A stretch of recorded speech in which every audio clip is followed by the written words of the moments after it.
Karibu msikilizaji katika sehemu ya 11 ukiwa ni msimu wa pili wa simulizi yetu nzuri iitwayo Agano la Mathayo.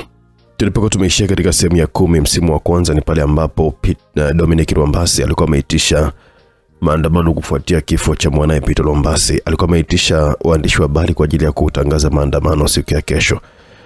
Alikuwa ameanza kusema kwamba, ndugu waandishi wa habari, kupitia kwenu nilitangaza zawadi nono kwa yote atakayefanikisha kupatikana kwa Jason Makema, mkurugenzi msaidizi wa idara ya ujasusi hapa nchini, ambaye ndiye mshukiwa mkuu wa mauaji ya Peter. Hadi sasa hivi Jason hajulikani alipo. Kwa bahati mbaya zaidi, hadi sasa hivi hakuna mwananchi yote ambaye amefanikiwa kujua mahali alipo Jason. Mtu wa mwisho kuzungumza na Jason Simon alikuwa ni mkurugenzi mkuu wa idara ya ujasusi Kuinea, ikiwa ni muda mfupi tu baada ya Peter kuuawa. Baada ya mazungumzo hayo, Jason Makema alitoweka na hajulikani alipo hadi sasa. Mtu pekee anayeweza kutusaidia kujua mahali alipo ni mkurugenzi mkuu wa idara ya ujasusi. Polisi walimchukua mkurugenzi huyo kwa mahojiano, lakini bahati mbaya sana yakatolewa maelekezo ya rais kwamba mkurugenzi huyo aachiwe. Polisi kwa kumwogopa rais walimwachia. Ndugu waandishi wa habari, kwa kuwa mshukiwa mkuu wa mauaji hayo anatoka idara nyeti ya serikali, kumeonekanika dalili za kulifunika ili swala, na kama hatutachukua hatua mtuhumiwa hatapatikana na Peter hatapata haki yake. Alinyamaza. Katika mkutano uliopita nilielezea kwamba tangu alipokataa kushiriki katika kampeni za urais, Peter amekuwa akiandamwa na serikali. Nataka leo niwape siri kwa nini alikuwa amekataa kushiriki katika kampeni hizo. Alinyamaza tena. Peter alikuwa rafiki na serikali. Ni mwanamuziki aliyekuwa akitumiwa sana na serikali. Alitumbuiza katika hafla zote kubwa za serikali. Mahusiano yake na serikali yaliharibika baada ya kiongozi mmoja wa serikali kutaka kumshirikisha katika biashara ya madawa kulevya. Kiongozi huyo ambaye kwa leo sitomtaja alimtaka Peter kubeba madawa kulevya na kuzipeleka katika nchi fulani ambako Peter alikuwa anakwenda kufanya onyesho. Peter aliahidiwa fedha nyingi sana kama angeweza kufikisha salama mzigo ule. Peter alikataa kushiriki katika biashara ile, na hapo ndipo uhasama kati yake na baadhi ya viongozi serikali ulipoanza. Aliandamwa na matukio mbalimbali, lakini kwa bahati nzuri hakuna tukio hata moja lililokuwa na kweli. Baada ya kushindwa kumpata Peter katika hayo matukio, alianza kupanga njama za kumuua. Hawakulala usingizi hadi walipofanikiwa kumuua. Hii ndio sababu ninasema kwamba swala hili linafunikwa kwa kuwa linawahusisha baadhi ya viongozi ndani ya serikali. Kwa sababu hiyo nimeamua kuitisha maandamano makubwa ya mashabiki wa Peter siku ya kesho ili kushinikiza serikali kumtoa Jason mafichoni. Kwa sababu hiyo nimeamua kuitisha maandamano makubwa ya mashabiki wa Peter siku ya kesho ili kushinikiza serikali kumtoa Jason mafichoni. Naam msikilizaji, tulikuwa tumeishia hapo katika sehemu iliyopita. Tuna pamoja katika sehemu hii hapa ya 11. Tuko ndani ya msimu wa pili. Tulikuwa tumeanza hii sehemu ya kwanza ndani ya msimu wa pili. Simulizi imeandikwa na Patrick CK Sterling, akiwa ni Mathayo Morombi, director Owen, nikiwa ni msimuliaji. YouTube channel Simulizi Mix, WhatsApp 0677 062 012. Tuendelee msikilizaji na simulizi yetu kujua nini hasa kiliendelea katika simulizi tamu kweli ya Agano la Mathayo. Anasema mtaalamu Dominic Lwambasi kwamba nimehakikishiwa kwamba wanafunzi wa vyuo vikuu watashiriki maandamano hayo. Watakuwepo vile vile waendesha pikipiki na mashabiki wote wa Peter. Mimi pia nitakuwepo katika maandamano hayo, hivyo ninawaomba watu wote, wakubwa kwa wadogo, wanawake kwa wanaume, ambao mlimpenda Peter, mjitokeze siku ya kesho ili tudai haki. Ni maandamano ya amani, hivyo naomba wote mnaompenda Peter mjitokeze siku ya kesho. Hilo ndilo nililowaitia hapa, ndugu zangu waandishi wa habari, alisema Dominic, na kisha kama ameanza kujibu maswali ya waandishi wa habari. Muda mfupi baada ya taarifa za kuwepo kwa maandamano makubwa kuanza kusambaa, mkuu wa polisi Nabuli alijitokeza na kutangaza kwamba maandamano hayo sio halali na kuwataka wananchi kutokushiriki. Alielezea kuwa kushiriki maandamano hayo ni kuvunja sheria na jeshi la polisi litamchukulia hatua kali yoyote yule atakayekiuka sheria na kushiriki kuandamana. Hadi ilipo timu saa 12 jioni, hali katika jiji la Nabuli ilikuwa shwari. Jioni hii Mathayo alikuwa na miadi ya kukutana na Natasha nyumbani kwake kwa ajili ya chakula cha jioni. Saa 1:20 aliwasili nyumbani kwa Natasha. Mara tu alipokuwa ameshuka katika gari, alipokelewa kwa kumbatwa na busu zito. Karibu sana mpenzi wangu, alisema Natasha akimkaribisha Mathayo ndani. Nyumba ya Natasha ilikuwa na mabadiliko makubwa. Kuliwekwa samani mpya za kupendeza sana. Mathayo alitabasamu kwa mabadiliko yale makubwa. Natasha alimshika Mathayo mkono, akamuongoza katika sofa zuri, wakaketi, kisha akamsindikiza na busu zito. Karibu sana mpenzi wangu. Asante sana. Natasha alikuwa amemwandalia Mathayo kinywaji haraka. Leo nilikuwa nimetoka kazini saa 3 asubuhi ili nije kufanya maandalizi ya hapa nyumbani. Ni mara ya kwanza tunakutana hapa tukiwa wapenzi hivyo. Nimetaka pawe na ni sehemu maalum kabisa. Hongera sana kwa kuifanya siku hii iwe maalum kwa ajili yetu. Waliendelea na mazungumzo kidogo, halafu wakaelekea chumbani ambako mtanange mkali ulipigwa, halafu wakaoga na kwenda kupata chakula. Natasha, ninaomba moja kwako. Omba chochote kile Damiani. Hata moyo wangu pia kama ninaweza kukupatia basi nusu yake nitakupatia, alisema Natasha, na wote wakacheka. Nataka nikutume Tanzania. Ukimya wa sekunde kadhaa ulitawala, halafu Mata akasema, jana nilikuelezea kila kitu kuhusu mimi na yale yaliyonitokea, hivyo nalazimika kutokufanya kabisa mawasiliano hata na ndugu zangu kwa sababu nachunguzwa. Nikithubutu kuwasiliana nao basi itajulikana mahali nilipo. Kuna mtu muhimu sana ambaye nahitaji kuzungumza naye nchini Tanzania, lakini siwezi kumpigia simu, na ndio maana nataka kukutuma nchini Tanzania ufikishe ujumbe wangu kwake. Damiani, hiyo sio jambo gumu kwangu hata kidogo. Ninaweza kwenda kokote pale utakaponituma. Msaada wote utakaohitaji nitakusaidia. Nashukuru sana. Umewahi kufika Tanzania? Nimefika mara chache. Nimetembelea Arusha na Zanzibar. Nataka nikutume jijini Dar es Salaam, kwa kuwa ni mgeni itakulazimu kufikia katika moja ya hoteli ambayo wana huduma nzuri sana kwa wageni. Watakupokea uwanja wa ndege na kukupeleka kokote unakotaka. Nataka maandalizi yafanyike usiku huu ili upate ndege itakayoondoka mapema asubuhi. Nina rafiki yangu anafanya kazi katika shirika moja la ndege, ngoja niwasiliane naye. Natasha alikuwa amechukua simu akampigia rafiki yake anayefanya kazi katika shirika la ndege, ambaye alimjulisha kuwa kuna nafasi chache za daraja la kwanza katika ndege itakayoondoka saa 10 asubuhi. Hakuna tatizo, tutachukua nafasi moja katika hilo daraja la kwanza. Ni gharama sana daraja la kwanza. Usijali, nataka usafiri kwa starehe. Waliendelea kula, na walipomaliza Mata alimtaka Natasha waelekee katika ofisi za shirika hilo la ndege ili kukata tiketi. Waliingia katika gari la Mata wakaenda kushughulikia tiketi, halafu wakarejea nyumbani kwa Natasha. Basi bwana, simu ya mkuu wa polisi kuinea iliita, akaipokea. Mpigaji alikuwa ni rais. Mheshimiwa Rais, IGP, habari za usiku. Habari bado sio nzuri Mheshimiwa Rais. Hadi sasa hivi hatujafanikiwa kumpata Jason, wala hakuna mwananchi yote aliyefanikiwa kujua mahali alipo. Habari nyingine mbaya ni kuhusiana na maandamano ambayo yameitishwa kesho na Dominic. IGP, kabla tujazungumzia hilo la maandamano, nataka kufahamu, je, mkurugenzi hadi sasa hivi bado mko naye? Ndio Mheshimiwa Rais, bado tuko naye. Tumelazimika kuendelea kumshikilia ili kuendelea mahojiano. Mheshimiwa Rais, huyu ndiye mtu pekee anayeweza kutusaidia kujua mahali alipo Jason, hivyo hatuna budi kuendelea kumshikilia. Kuna kitu ambacho anakifahamu ila hataki kusema. Tumelazimika kuingia katika hatua ya pili ya mahojiano ili kumlazimisha aseme ukweli. Unamaanisha nini unaposema hatua ya pili ya mahojiano? Mheshimiwa Rais, hatua hii ya pili tunalazimika kutumia nguvu kidogo ili kumlazimisha mtuhumiwa kutupa taarifa tunayokuwa tunahitaji kwake. Unamaanisha mmeanza kutumia njia ya mateso? Ndio Mheshimiwa Rais. Hatuna budi kufanya kila kinachowezekana ili kupata taarifa kutoka kwake za mahali alipo Jason, mshukiwa mkuu wa mauaji hayo.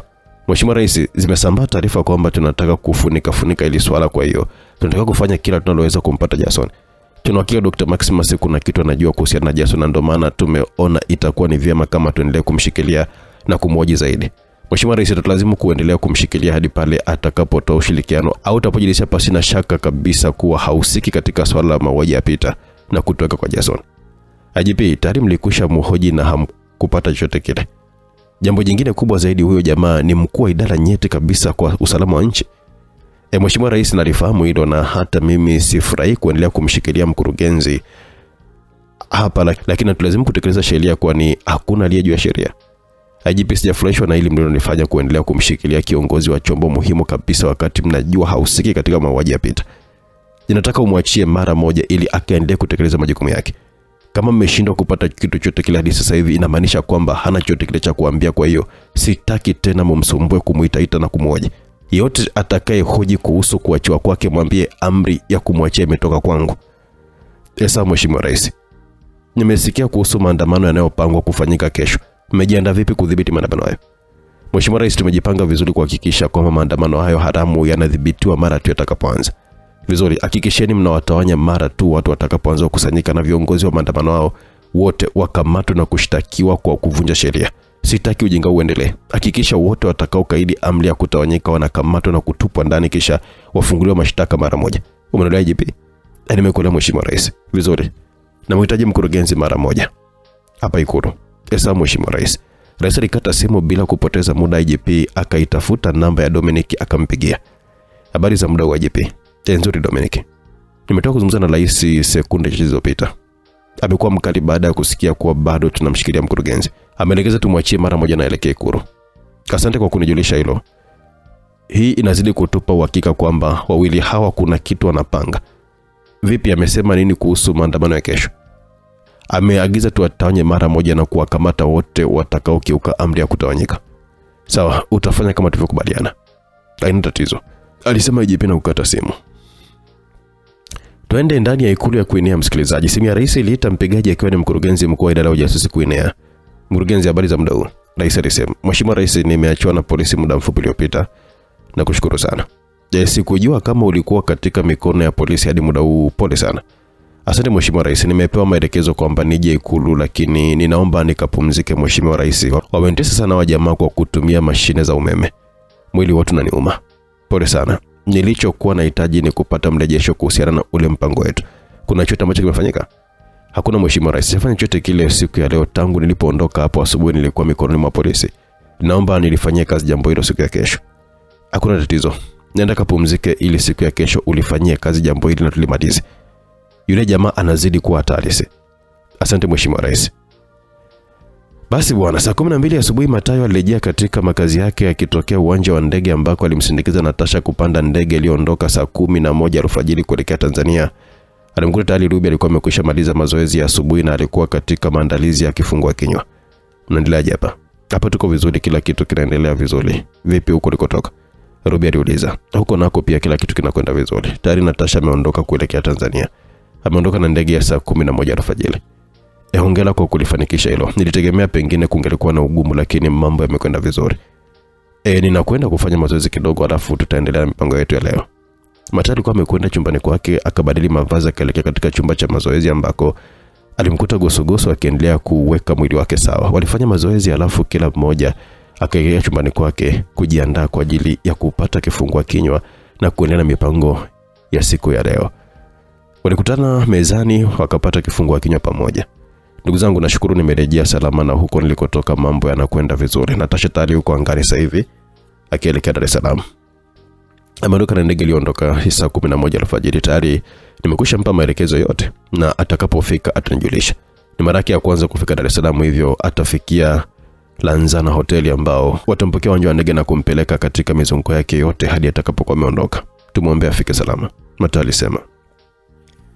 Kanzuli Matayo, hofu yangu mimi ni kuhusu Vivian, kama atakuwa tayari kutoa ushirikiano, Ruby alisema. Usihofu kitu kuhusu Vivian.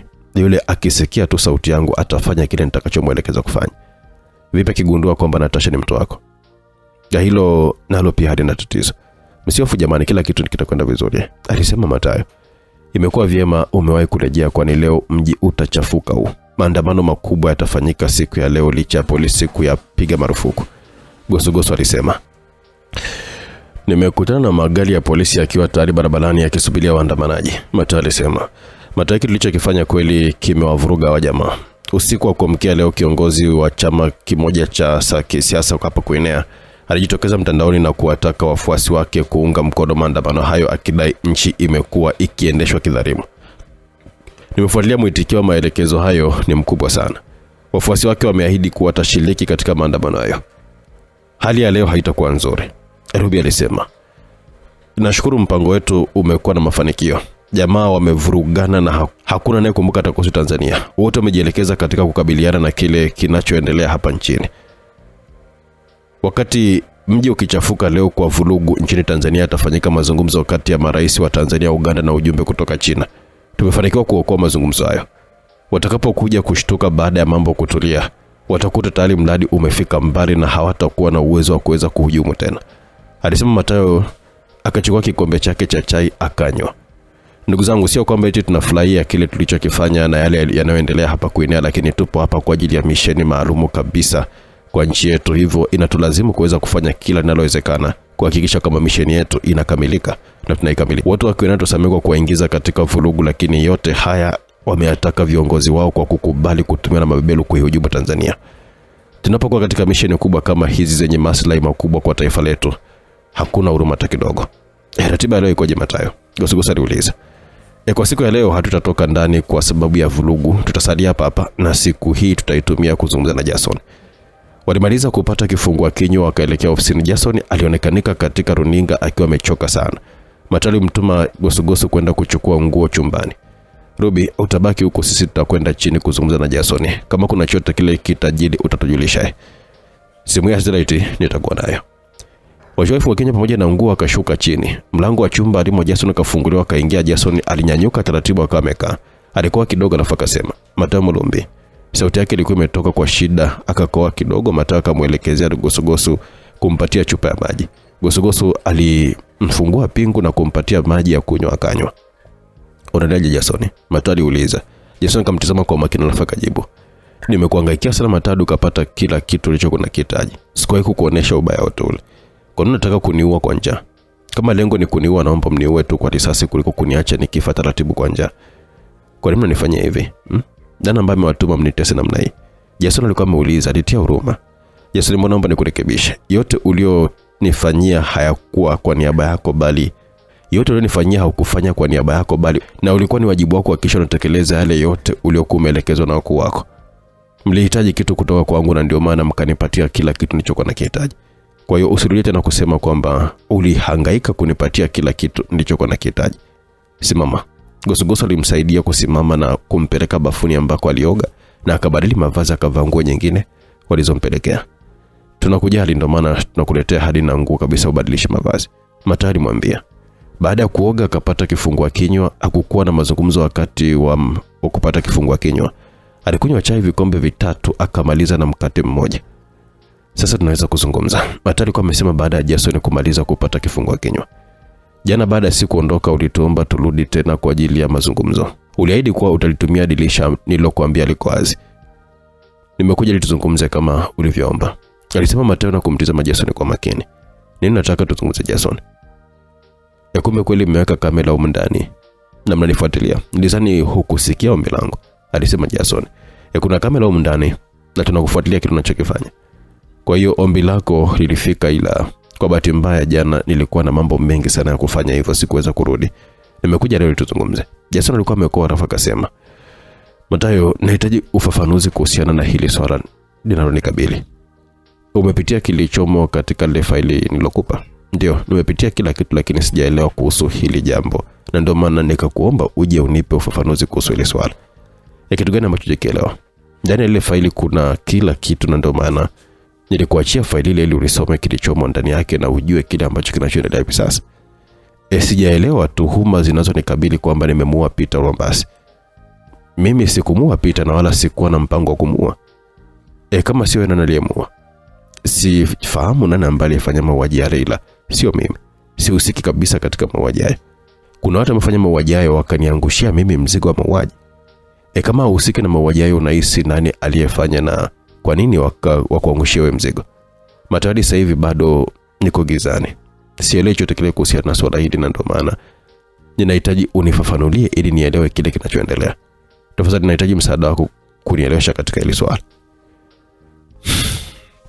"Iko hivi Jason, japokuwa una ndoa lakini una mwanamke wa pembeni anaitwa Juliet na umezaa naye mtoto mmoja anaitwa Thomas Jonas.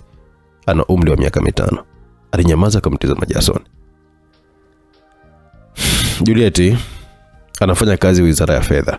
Wiki alikwenda kuhudhuria semina mjini Nginza. Baada ya Juliet kuelekea Nginza, ulimtuma jamaa mmoja anaitwa Octavian kumfuatilia kile alichokuwa anafanya akiwa huko na kukupa taarifa. Niweke kwanza kitu hapo. Nataka uniambie kuna jambo ambalo nimeongea la uongo." Jason alivuta pumzi ndefu alafu akajibu, "Yote uliyoongea ni ya kweli." "Vizuri, unaweza kuniambia kwa nini ulimtuma Octavian kumfuatilia Juliet mjini Nginza?" Zilipita sekunde chache alafu Jason akajibu, "Juliet ni mpenzi wangu. Mimi ndio niliyemsaidia kupata kazi nzuri Wizara ya Fedha. Niliingia katika mahusiano na Juliet kwa kuwa nilikuwa natafuta mtoto wa kiume. Kwa mke wangu wa ndoa nimepata watoto wa kike tu, hivyo nikaamua kutafuta mwanamke wa nje ili kutafuta mtoto wa kiume. Kwa bahati nzuri Juliet akanizalia mtoto wa kiume ambaye ndiye huyo Thomas uliyemtaja. Baada ya kunizalia mtoto wa kiume, nilimnunulia Juliet jumba la kifahari, nikamnunulia magari ya kifahari. Nilikuwa nataka mwanangu aishi maisha mazuri." Alinyamaza katizama chini. Siku moja nilifika nyumbani kwake ila sikumkuta. Alikuwa amekwenda supermarket kununua mahitaji. Sikuwa nimempa taarifa kwamba nitakwenda siku hiyo. Alikuwa ameisahau simu yake chumbani. Nikiwa chumbani namsubiria simu yake ikaita. Nikatazama jina mpigaji lilikuwa limeandikwa Barafu. Simu iliita mara 2 bila hata kupokelewa, ndipo mpigaji akaamua kutuma ujumbe uliosema, pokea simu malaika wangu, ninahitaji kusikia sauti yako. Niliufuta ujumbe ule ili asigundue kama nilikuwa nimesoma ujumbe wake. Niliamua kuondoka kabla hajarudi. Baada ya kufuatilia ile namba ya simu nikagundua ilikuwa namba ya simu ya Peter Lwambasi. Na hapo ndipo nilipoanza kumfuatia Juliet ili kujua kile kinachoendelea kati yao. Nilimkabidhi Octavian jukumu hilo. Niligundua kwamba Juliet na Peter Lwambasi wana mahusiano. Niliumia sana kwa alichonifanyia Juliet. Sikumuonesha kama nimegundua anachokifanya, ila nikaendelea kumfuatia tu kwa siri. Nilitaka nipate ushahidi wa kutosha ili nipate sababu ya kumwacha na kumchukua mwanangu nimlee mwenyewe. Aliponiambia kwamba amechaguliwa kuhudhuria semina mjini Ngenza, nilijua lazima atakutana na huyo mpenzi wake, na ndio maana nikamtuma Octavian aendelee kuwafuatilia. Kama nilivyokuwa nimehisi ndivyo ilivyokuwa. Juliet na Peter walikutana Ngenza. Asante kwa kunielezea ukweli. Pole pia kwa kile alichokufanyia huyo mwanamke. Nini kiliendelea hapo Ngenza? Siku ya kwanza walikwenda kula raha baharini kwa kutumia boti ya kifahari. Siku ya pili walishinda hotelini, taarifa zote kutumia kwa ananipatia. Nakumbuka taarifa ya mwisho aliniambia kwamba Peter na Juliet kwa siku nzima hawakutoka chumbani. Nini kilifuata baada ya kupewa taarifa hiyo? Nilimtaka endelee kuwafuatilia. Sikumpa maelekezo mengine yote yale. Lakini taarifa zinaonyesha baada ya kumpa Octavian maelekezo ya kuendelea kumfuatilia akina Juliet, ulimpigia simu Peter Lwambasi. Sikumpigia simu Peter. Unakana hukumpigia, lakini ushahidi wa sauti upo. Pia taarifa za mawasiliano inaonyesha ulimpigia simu Peter kwa kutumia simu yako. Na ushahidi usiokuwa na hata chembe ya shaka, wataalamu wa mawasiliano wameufuatilia wakajilizisha kwamba sauti ni yako na hata simu iliyotumika kumpigia Peter ni yako. Jason macho alimtoka. Jana nilicheza rekodi ya mawasiliano yako na Peter, ukasikia kila kitu mlichokuwa mmeongea. Ulimpa Peter vitisho ili akimbie pale hotelini. Ukamwambia Octavian afuatilie, kisha akakueleza kinachoendelea. Octavian alikujulisha kuwa Peter alikuwa anaondoka hotelini pale na akakutajia hadi aina ya gari alilokuwa anaondoka nalo. Muda mfupi baadaye Peter akauawa. Mazingira yanaonyesha wazi kabisa kwamba unahusika na kifo chake. Hapo ndipo panaponichanganya Matayo. Mimi sikumpigia simu Peter na wala sikuwa na mpango wa kumuua. Nilichokuwa nikihitaji ilikuwa ni ushahidi ili niweze kumwacha Juliet. Kuna watu wamemuua Peter na kuniangushia mimi mzigo, ila mimi sio muuaji. Unadhani nani ambaye anaweza kuhusika katika swala hili kisha kukuangushia wewe mzigo mzito? Sifahamu, lakini lazima wapo watu wanaotaka kuniharibia maisha yangu kwa kuniangushia mzigo huu mzito wa mauaji. Ukimya ulitanda. Baada ya dakika moja Jason aliinua kichwa akasema, nataka kufahamu kwa nini niko huku chini kwenye handaki. Kwa nini mmenificha huku? Kama nakumbuka jana nilikuelezea kwamba sisi sio watu wabaya na tumekuweka hapa kwa ajili ya kusaidia. Nakumbuka, lakini nahitaji kujua kila kitu. Kwa nini mmenisaidia? Kwa nini mnisaidie? Nataka mtazama kwa makini. Alafu akasema, taarifa mawasiliano yako inaonyesha mtu wa mwisho kukupigia simu alikuwa ni mkurugenzi Dr. Maximus. Unaweza ukatuambia alipokupigia alikueleza nini? Ni kweli mkurugenzi alinipigia simu nikiwa niko nyumbani na akaniambia nije mara moja hapa katika makazi yako, kuna tatizo kubwa. Niliondoka mara moja baada ya kupewa maelekezo yale. Nikaja katika makazi yenu. Baada ya kufika hapa ukaniongoza hadi katika chumba fulani, ghafla tu taa zikazimwa na nikapigwa na kitu kizito nikapoteza fahamu. Nilipozinduka nikajikuta niko huko pangoni. Naomba uniambie ukweli tafadhali, ni mkurugenzi ndiye alipokuelekeza ukaniweka mimi huko chini? Nitakuelezea ukweli Jason. Mkurugenzi alinipigia simu usiku akanipa maelekezo kwamba atamtuma Jason kwangu usiku ule. Alielekeza kwamba utakapofika nikupoteze fahamu halafu nikuue na kulitekeza gari mjini mahali ambako litaonekana. Alikuwa anataka mwili wako ni uache ndani ya gari ili ionekanike umejiua kwa kujipiga risasi. Sura Jason ikabadilika, macho ya mshangao alimtoka. Alikutuma uniue? Ndio, alinituma nikuue. Nilimuuliza sababu ya kukuua, akaniambia mimi sipaswi kuuliza maswali, natakiwa tu kufanya kile nilichoelekezwa kufanya. Alikuwa sahihi kabisa. Alikuwa sahihi. Mimi ninaifanyia kazi serikali, kwa hiyo nikamwambia nitatekeleza. Baada ya kukata simu nilitafakari sana maelekezo yake. Jason amekuwa ni mtu mwema sana kwangu. Nafsi yangu ilikataa kabisa kukuua.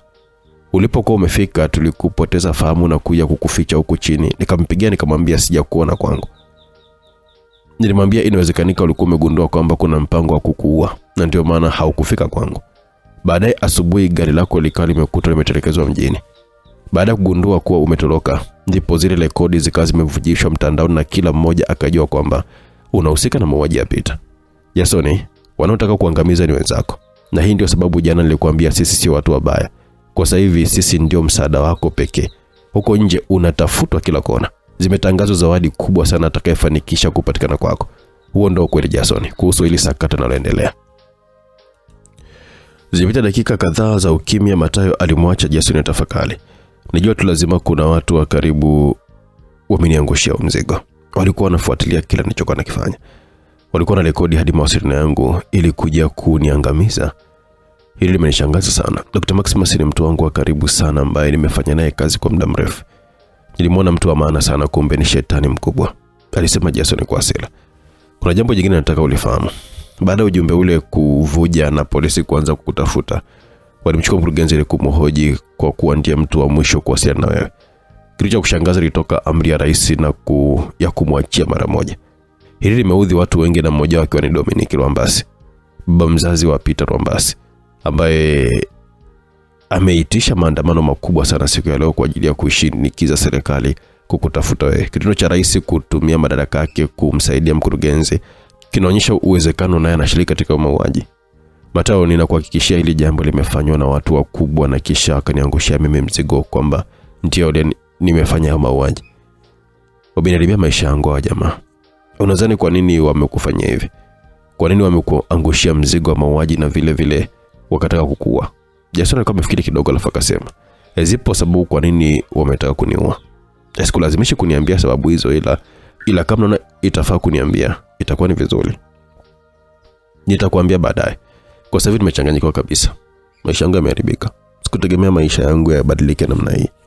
Mungu nisaidie, alisema Jason na kuinamisha kichwa akazama katika mawazo. Dakika 3 zilikatika alafu akainua kichwa akamtizama Matayo. Matayo, nashukuru sana kwa kuyaokoa maisha yangu. Nisamehe kwa kukuwazia vibaya. Sina cha kulipa kwa hiki ulichonifanyia. Nashukuru sana kwa kutekeleza kile ambacho ulikuwa umeagizwa na mkurugenzi. Sikuwa na sababu yote ya kukuua Jason, ndio maana sikutekeleza maelekezo yake. Ulipita tena ukimya alafu Jason akauliza, Matayo, unanishauri nifanye nini? Nimechanganyikiwa hapa, sijui hata kitu cha kufanya. Nisaidie mawazo tafadhali. Nifanye nini katika hili swali? Matayo mtizama alafu akasema, mahali ulipo sasa hivi hauna uwezo wa kufanya kitu wewe mwenyewe cha kukuondoa katika hili janga. Wewe ni kama mtoto mchanga ambaye hawezi kufanya kitu chochote kile mwenyewe. Huwezi kufanya mawasiliano na mtu yoyote ule. Huwezi kuonekanika huko nje kwani utakamatwa. Watu wanafika vichaka kukutafuta. Watu wamechanganywa na zawadi alizoahidi Bwana Dominic Rwambasi.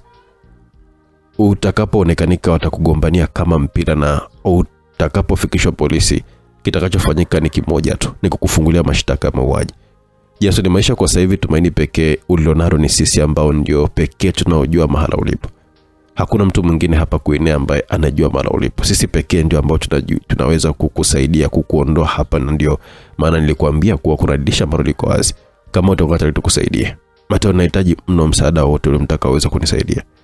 Tunaweza kukusaidia kuondoka hapa kuenea na kukupeleka mahali ambako utakuwa salama, na baadaye familia yako watakufuata, mtaanza maisha mapya. Ninao uwezo wa kuyatengeneza maisha yako yaliyoharibika.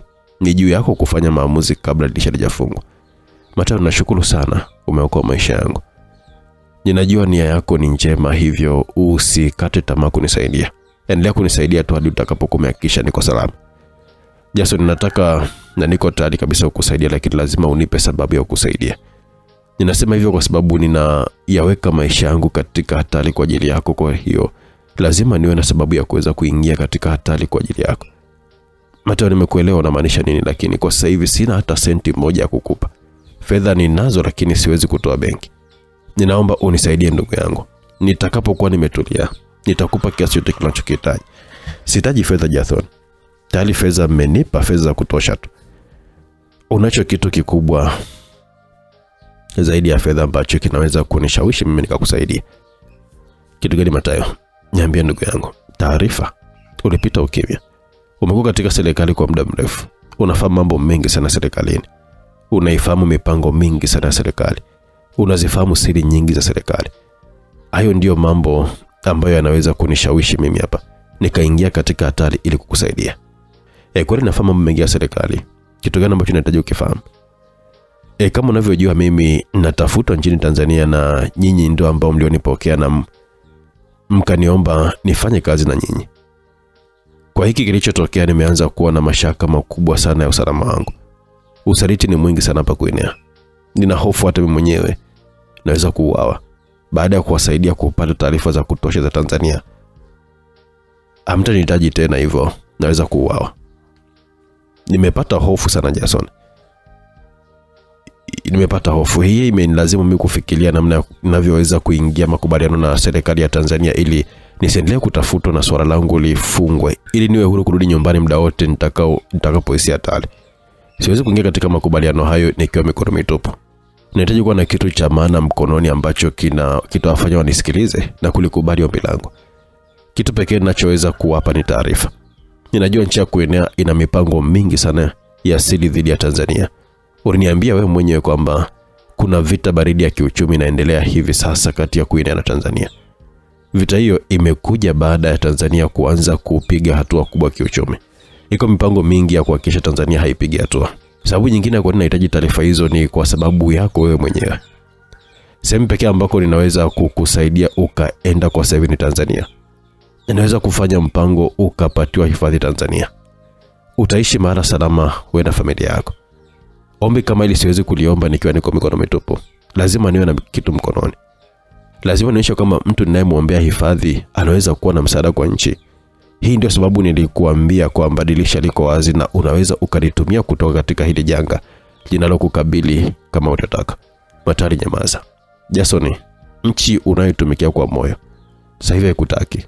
Wanataka kukuua na tayari wamekwisha kuangushia mzigo mzito wa mauaji. Kwa hiyo hapa ni mahali ambapo tumalizia maisha yako yote yaliyobaki hapa duniani. Kama ni hivyo unapaswa kufanya kila uwezalo ili kuweza kuondoka mara hapa haraka sana. Kwa kuwa hawakutaki, hakuna tena sababu ya kuendelea kuficha siri zao. Jason alitingisha kichwa. Haya maisha haya yana maajabu sana. Jana wewe ndio ulikuwa umekimbia nchi yako na tukakutaka utusaidie kupata siri za Tanzania. Leo hiki kibao kimegeuka na mimi ndiye nataka kukimbia nchi yangu na kutoa siri za nchi. Jason, sikulazimishi kufanya hicho ambacho nilichokuambia. Hii ni chaguo lako na ndio maana nilikwambia kama unahitaji msaada nipe sababu ya kukusaidia. Kama hautakuwa tayari basi hakuna tatizo. Utaendelea kukaa tu huku chini, lakini pale utakapokuwa umechoka, utakapokuchoka tutakuona kutupa mitaani ambako utaokotwa na watu watakaokabidhi kwa polisi. Matao, ninakuomba tafadhali usiache nikaingia katika mikono ya polisi. Wataniua. Niko tayari kukupa hizo taarifa, lakini nitaomba unipe muda ili niweze kufanya maandalizi, kwani kwa sasa hivi akili yangu naona kabisa kama haifanyi kazi vizuri. Naweza nisikumbuke hata baadhi ya mambo muhimu. Nitaomba unipe kalamu na daftari, nitakuwa naandika mpango mmoja mmoja katika ile ambayo ninayoifahamu, alafu baadaye nitakuja kuifafanua kwa kina. Ipo mipango ambayo tayari imeshindwa, iko mipango ambayo inaendelea kupangwa. Mipango kuhusu Tanzania ipo mingi sana. Sio Tanzania peke yake bali nchi zote katika ukanda wa Afrika Mashariki. Lakini kwa kuwa umechagua Tanzania basi nitajielekeza huko. Ninakuhakikishia nitakuelezea kila kitu bila kuficha. Nipe siku kadhaa tu za kuweza kuipanga vizuri taarifa hiyo. Hakuna tatizo. Utapatiwa kalamu na daftari, utakuandika kile unachotaka kuandika. Wakati tukiendelea kusubiria ujipange vizuri, ninataka uniambie jambo moja. Unadhani kwa nini hawa jamaa wanataka kukuua? Kwa nini wakakuangushia we mzigo wa mauaji ya Peter? Jason alinamisha kichwa akazama katika tafakuri, alafu akasema, zipo sababu ambazo nadhani zitakuwa zimepelekea wafanye hiki walichokifanya. Sababu kuu ni maslahi. Maslahi ya nani? Kuna mambo mengi sana machafu yanaendelea hapa nchini. Kuna kundi la vigogo hapa ambalo linatumia serikali katika kufanikisha mipango yao. Hao jamaa wana nguvu za kuiamuru serikali kufanya jambo lolote ile na ikafanya. Wana nguvu ya kuamua nani awe kiongozi mkuu wa nchi. Kundi hilo lina watu wa ndani na nje ya nchi. Kuna mradi wa utupaji taka sumu baharini unaoendeshwa hapa nchini na kundi hilo. Wanapata fedha nyingi sana kutoka kwenye mradi huu ambao unafanyika kwa siri kubwa. Kupitia moja ya chanzo changu nilipata taarifa za uwepo wa mradi huo hatari kwa afya za watu wetu. Nilianza uchunguzi wangu kwa siri kubwa sana, nikabaini kweli mradi huo upo. Meli zilizobeba taka sumu kutoka mataifa makuu zinakuja kutupa taka hizo katika bahari hapa Guinea, na nyingine ni taka za kinyuklia. Utupaji huo unafanyika kwa siri kubwa sana. Baada ya kubaini kweli mradi huo upo, niliwaomba marafiki zangu wawili kunisaidia kufanya utafiti katika jamii zinazoishi karibu na maeneo ambayo taka sumu hizo hutupwa. Utafiti ulionyesha kuongezeka kwa magonjwa ya saratani katika jamii hizo kutokana na kutumia maji ambayo tayari yameathirika na taka sumu. Hadi wakati huo sikuwa nimejua nani ambaye hasa alikuwa amehusika katika biashara hiyo ya utupaji wa taka sumu hapa Kuinea. Nikaandika taarifa nikaituma kwa mkurugenzi mkuu, nikamtumia pia rais kuwajulisha kuhusu uwepo wa mradi huu hatari na athari zake kwa watu na mazingira. Niliitwa Ikulu na rais na nikatakiwa kuelezea kwa kina kuhusiana na kile nilichokigundua. Nilielezea kila kitu bila hata hofu pamoja na athari zilizogundulika. Nilimuomba rais atumie nguvu yake kuweza kukomesha biashara hiyo na kuwakamata wahusika wote. Siku hiyo ndipo nilipokuwa nimefahamu ukweli kwamba biashara hiyo ilikuwa ni biashara ya wakubwa na rais hakuwa na nguvu ya kuweza kuingilia kati kuzuia. Nilifahamishwa kila kitu kuhusiana na uwepo wa kundi hilo la vigogo wanaofanya biashara hiyo na nyingine nyingi haramu. Nilielekezwa kwamba natakiwa kufunga mdomo wangu kwa kile nilichokibaini, kwani nikithubutu kusema kitu chochote kile basi mimi na familia yangu tutauawa. Nilihofia maisha yangu na familia yangu, nikaamua kukaa kimya. Hadi sasa hivi wananchi hawajui kuhusiana na mradi huu wa kutupa takataka sumu baharini. Wanaendelea tu kuathirika. Ili kuliziba mdomo niliingizwa katika mnyororo. Mnyororo ni nini? Nakumbuka mmewahi kunitamkia hilo jambo zaidi ya mara moja. Mara ya kwanza nisikia kutoka kwa Peter kwamba kuna mnyororo. Nikasikia kwako kwamba kuna mnyororo. Nikaambiwa tena na mkurugenzi kwamba nikifanya kazi vizuri ninaweza kuingizwa katika mnyororo. Ni kitu gani hicho? Matali kwa ameuliza. Mnyororo ni mtandao ambao ukijiunga nao unakuwezesha kunufaika kutokana na mambo mbalimbali yaliyomo ndani ya biashara mbalimbali zinazofanyika ndani ya mnyororo, mfano dawa za kulevya, madini, kamari, silaha na nyingine nyingi tu. Kila mtu aliyemo ndani ya mnyororo huaga anapewa jukumu fulani la kuweza kufanya kusaidia fedha kuingia katika mnyororo. Mwisho wa mwezi inatolewa taarifa ya mapato na faida iliyopatikana. Wakubwa walioweka fedha zao katika miradi mbalimbali wanakata fungu lao na linalobakia sisi wengine wenye majukumu madogo madogo tunakuwa tunagawana. Ni fedha nyingi sana tunakuwa tunapata. Na hii ndio sababu nimeweza kumfanya Juliet akaishi maisha ya kifahari. Nimemnunulia nyumba 2 za kifahari, ana magari. Nimemnunulia shamba kubwa sana linalokaribia ekari 100. Nimemfungulia na biashara kadhaa kubwa. Nimeweza kuyafanya haya yote kwa fedha ninayoipata ndani ya mnyororo. Tukiachana ambayo nimemfanyia Juliet, nimeweza kufanya mambo mengine mengi tu. Nina majumba kadhaa hapa Kuinea. Nina kampuni zangu 4. Nina akaunti zangu 3 zenye fedha nyingi sana nje ya nchi. Kwa ujumla nimejiweka vizuri sana kiuchumi. Nimeweza kufanya hayo yote kwa kuwa nipo ndani ya mnyororo. Pamoja na hayo niliyoyafanya, lakini mimi ni mmoja kati ya watu wanaopokea fedha kidogo sana ndani ya mnyororo. Yaani kama inapokea mgao kidogo, nimeweza kufanya mambo kama hayo. Vipi kuhusu wale ambao wanapokea fedha nyingi?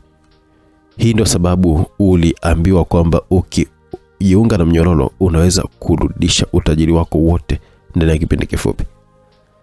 Baada ya kuingia katika mnyororo ulianza kufaidika. Ukafunga mdomo na kuacha ndugu zako waendelee kuteketea tu kwa sumu huku nyinyi mkiishi maisha ya kifahari. Unadhani nini ambacho kimesababisha watake kuua? Kuna tukio moja tu lilokuwa limetokea yapata miaka 2 iliyopita. Nilipokea taarifa ya kuwepo kwa wafanyabiashara wawili wa madini kutoka Tanzania waliofanikiwa kutoroka na madini ya Tanzanite na dhahabu yenye thamani kubwa sana. Taarifa hiyo nilikuwa nimeipata kutoka kwa mkurugenzi na pia alikuwa amepewa na rais. Maelekezo niliyokuwa nimepewa ni kuwamaliza kabisa wale watu wafanyabiashara hao kimya kimya na kuchukua madini yao. Nilitekeleza jambo hilo na wafanyabiashara wale wakauawa, alafu nikachukua yale madini. Mili yao haikuwahi kuonekana. Ninaamini jambo hili iliwahi kuzungumzwa sana kwamba kuna wafanyabiashara wa Tanzania wametoweka katika mazingira ya kutatanisha nchini Kuinea. Uchunguzi ulifanyika, lakini swala hilo likapotelea hewani. Miezi 2 iliyopita nilipewa taarifa ya kushangaza kwamba eti yale madini yametoweka katika mazingira tata sana. Hili swala lilileta mvutano mkubwa sana kati yetu. Kati yako na nani? Swala hili lilikuwa linahusisha watu watatu. Mimi, mkurugenzi mkuu na rais. Ilionekana wazi rais na mkurugenzi walikuwa wanataka kunidhulumu. Mahusiano yalitaka kuanzia hapo. Niliwapa miezi 6 wao wameshalilipa fedha. Ama hivyo nitalianika swala hili. Walinionya nisisubutu kufanya hivyo kwani wataniua. Hiyo inaweza kuwa ni moja wapo ya sababu kwa nini mimi walikuwa wanataka kuniua. Miili ya Tanzania ilikwenda wapi hadi isionekane? Matosala leo limekwisha pita. Tuachane nalo. Tujielekeze katika masuala ya msingi. Hilo la msingi, Jason. Hawa jamaa sio marafiki zako tena. Kama sio mimi kukuokoa hivi sasa ungelikuwa uko ahela ukijibu kwa nini wa Tanzania kikatele. Usiwane huruma watu wasiokuthamini. Huu ni wakati wa kubomoa kabisa. Nataka uniambie miili ya Tanzania waliokuwa wameuliwa iliziko wapi? Jason alimesha kichwa kafikiria kidogo na kujibu. Iliziko katika kisiwa cha Nwinga. Kisiwa kile kinachomilikiwa na mizimu. Jason alikuwa amevuta pumzi ndefu na kujibu. Sikiliza Matayo. Kisiwa kile kina siri kubwa sana ambayo kwa miaka mingi watu hawajui, na siri hiyo inalindwa kwa gharama kubwa sana. Nieleze tafadhali siri hiyo. Kisiwa kile hakina mizimu yote ile kama inavyodaiwa. Hadithi ya uwepo wa mizimu ni kwa ajili ya kuwatisha tu watu wasisogelee kisiwa kile na kujua kinachoendelea pale.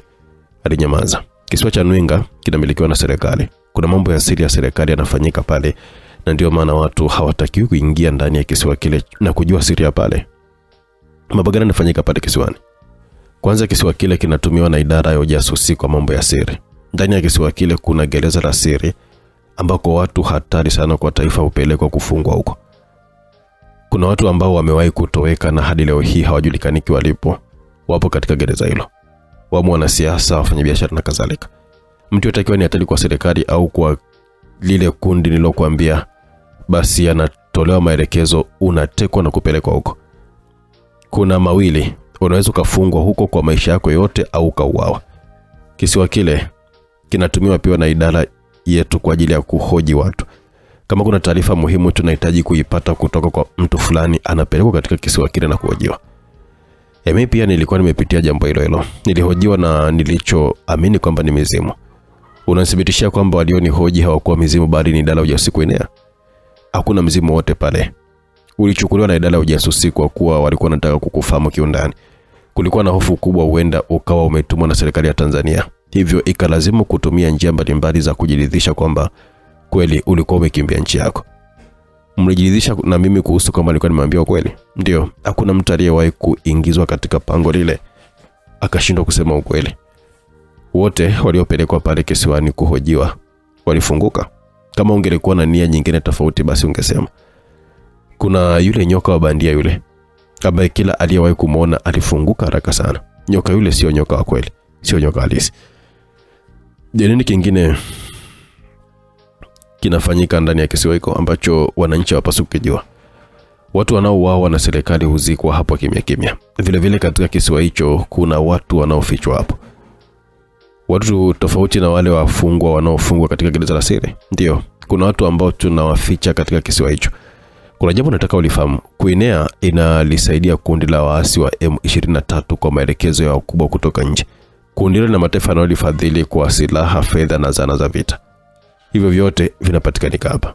Silaha zikitoka huko kwa wafadhili wao zinapita hapa, ndipo zinakwenda kwa kundi hilo. Wafadhili wa kundi hilo wanachohitaji ni madini, na madini hayo yakitoka nchini Kongo hupita hapa na ndipo yanakwenda kwa hao wafadhili. Katika kisiwa cha Nwinga ndiko anakoishi Corneli Adamu Malanda, kiongozi wa kundi la waasi la M23. Huyu jamaa kwa sasa hivi ni mgonjwa, anasumbuliwa saratani. Kwa muda mrefu hajawahi kuonekanika hadharani na watu hawajui mara alipo. Yuko hapa kuenea, anapatiwa matibabu. Wafadhili wa kundi hilo hawakutaka aende kutibiwa katika nchi zao, ndipo wakaelekeza apatiwe matibabu hapa Afrika. Kwa hiyo Kanali Malanda yuko hapa kuenea na anaishi katika kisiwa cha Nwinga, na ndio maana hatakiwi mtu kukanyaga kabisa katika kisiwa kile ili asilifahamu jambo hilo. Juu ya kisiwa kile hata ndege hairuhusiwi kupita. Ni kisiwa kinacholindwa sana na serikali. Kuna siri nyingine. Alinyamaza na kuomba Gosugosu amfungulie chupa ya pili ya maji akanywa, alafu akasema, Msikilizaji, kuna siri gani nyingine ndani ya kisiwa cha Nwinga? Tuishie hapa katika sehemu ya 11 tukiwa tuko ndani ya msimu wa pili wa simulizi Agano la Mathayo. Simulizi yetu imeandikwa na Patrick CK, inasomwa elektroniki kutoka hapa Simulizi Max. Hapa inakuwa ni hitimisho la sehemu ya 11 tu pamoja katika sehemu ya 12 kuendelea kupata kujua siri nyingi za kuenea kuhusiana na mipango yake, lakini pia mipango yake dhidi ya Tanzania. Kwa sababu ndio mission ambayo Mathayo Mulumba ametuma kwenda kuifanya katika nchi ya Guinea. Atafanikisha zoezi lake? Jibu ni ndio. Lakini wakati anafanikisha, rais aliyemtuma tunakuta kwamba anakutarisha ziko na akiwa mbele kabla lake anasema kwamba baba, kazi ulinituma nimeifanya, agano niloweka nimelitimiza, lakini nasikitika kwamba sijakupata, japo ilikuwa ni kazi nzito, lakini mwisho wa siku nimefanikisha na nchi sasa iko salama. Ilikuwaje mpaka tukafikia hapo? Endelea kubaki na mimi tupamoja katika sehemu ya 12, tutapata kujua kwa undani zaidi. Mpaka wakati huo, bye bye msikilizaji.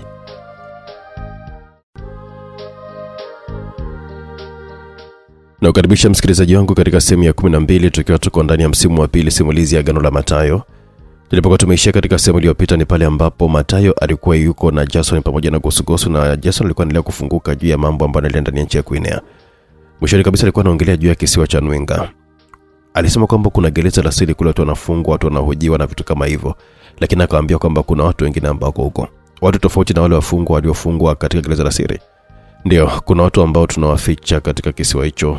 Kwa jambo nataka ulifahamu, Guinea inasaidia kundi la waasi wa M23 kwa maelekezo yao kubwa kutoka nje. Kundi hilo na mataifa yanayowafadhili kwa ajili ya silaha, fedha na zana za vita. Hivyo vyote vinapitia hapa. Silaha zikitoka kwa wafadhili wao zinapita hapa na ndipo zinakwenda kwa kundi hilo. Wafadhili wa kundi hilo wanachokihitaji ni madini, na madini hayo yakitoka nchini Kongo hupita hapa na ndipo yanakwenda kwa hao wafadhili. Katika kisiwa cha Nwinga ndiko anakoishi Kanali Adam Malanda, kiongozi wa kikundi cha waasi cha M23. Huyu jamaa kwa sasa hivi ni mgonjwa, anasumbuliwa na saratani. Kwa muda mrefu hajawahi kuonekana hadharani na watu hawajui mahali alipo.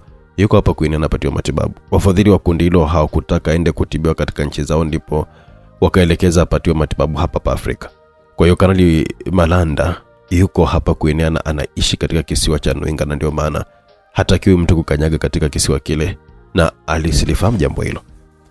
Juu ya kisiwa kile hata ndege haziruhusiwi kupita. Ni kisiwa kinacholindwa sana na serikali. Kuna siri nyingine. Alinyamaza na kuomba Gosugosu amfungulie chupa ya pili ya maji akanywa, alafu akasema. Tulikuwa tumeishia hapo msikilizaji. Mimi director wewe ni mtunzi ni Patrick CK, Simulizi Max waandaji. Msikilizaji wewe hapo WhatsApp 0677062012 kunaweza kuipata sehemu hii mpaka mwisho kabisa wa simulizi sehemu ya 20. Lakini pia unaweza kutucheki kupitia YouTube channel ya Simulizi Max kuendelea kufuatilia simulizi kwa uzuri na utaratibu. Kuna nchi moja kubwa imehifadhi silaha zake hatari chini ya kisiwa kile. Nchi yetu inalipo kwa kuhifadhi silaha hizo. Kisiwa kile kina mfumo wa hali ya juu sana wa ulinzi kiasi kwamba hata ikitumwa ndege nyuki kufanya uchunguzi inadunguliwa mara moja na kuharibiwa. Ni mahali hatari sana. Wapo tutajaribu kutaka kuingia usiku kisiwani pale, lakini hakuna aliyewahi kutoka salama. Wote huuawa. Kumewekwa mpaka ambao wavuvi hawaruhusiwi kuvua wala kuvuka. Kule mahali ambako watu huenda kuogelea kumetengwa maalumu ili kuaminisha watu kwamba mizimu haina tatizo wakati wa mchana, ila ikifika usiku haruhusiwi kuonekanika mtu kisiwani pale. Mtu pekee mwenye leseni ya kupeleka watu kisiwani pale kwa mapumziko na kuogelea ni Peter, ambaye anafahamu kwa uchache kuhusu kisiwa kile. Hiyo ndio siri ya kisiwa kile, na kwa nini serikali haitaki watu kujua kinachoendelea kisiwani pale. Asante sana kwa kunieleza ukweli. Nataka uniambie jambo jingine. Unafahamu mtu anaitwa Gaspar Kwizera? Jason alimtizama Jason kwa mshangao. Umemfahamuje huyo mtu? Aliuliza. Jibu swali, unamfahamu? Ndio namfahamu. Naomba niambie mtu huyo ni nani? Huyo jamaa alikuwa jasusi wa Rwanda hapa nchini. Babake aliwahi kuwa balozi wa Rwanda hapa Guinea, na alipostaafu alibaki hapa. Kwa sasa hivi ni raia wa hapa Guinea. Gaspar mwanae wa kiume alikuwa anatumiwa na serikali ya Rwanda kufanya ujasusi. Alipogunduliwa kauawa. Nataka uniambie ukweli, Gaspar Kwizera kweli amekufa au yuko hai? Naomba uniambie ukweli, kwani ni muhimu sana kwangu. Jason alivuta pumzi ndefu na kusema, huyu jamaa yuko hai. Hajafa. Ni mmoja kati ya watu wanaoshikiliwa katika gereza la siri ndani ya kisiwa cha Nwinga. Katika gereza hilo kuna majasusi kutoka nchi mbalimbali. Tunawagundua, tunawafunga hapo. Simulizi ya Mathayo iliita, akaitoa mfukoni akatazama namba iliyokuwa imempigia, ilikuwa namba ya Tanzania. Nakuja. Alisoma na kutoka katika ile chumba akapokea simu. Hello.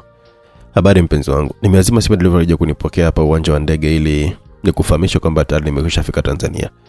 Tayari nimekwisha pokelewa na hivi sasa naelekea hotelini. Leo hii nitaanza kazi ulionituma. Asante sana Natasha.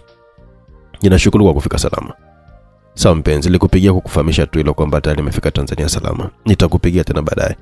Nakupenda sana Damian, alisema Natasha na kumalizia na busu, kisha akamekata simu hata akatabasamu. Na habari njema kwako Natasha. Your brother is still alive. Nitafanya kila niwezalo kuhakikisha kwamba anapatikana. Nitamtoa katika ile gereza lilofungwa. Aliwaza Matayo arafu akarejea chumbani.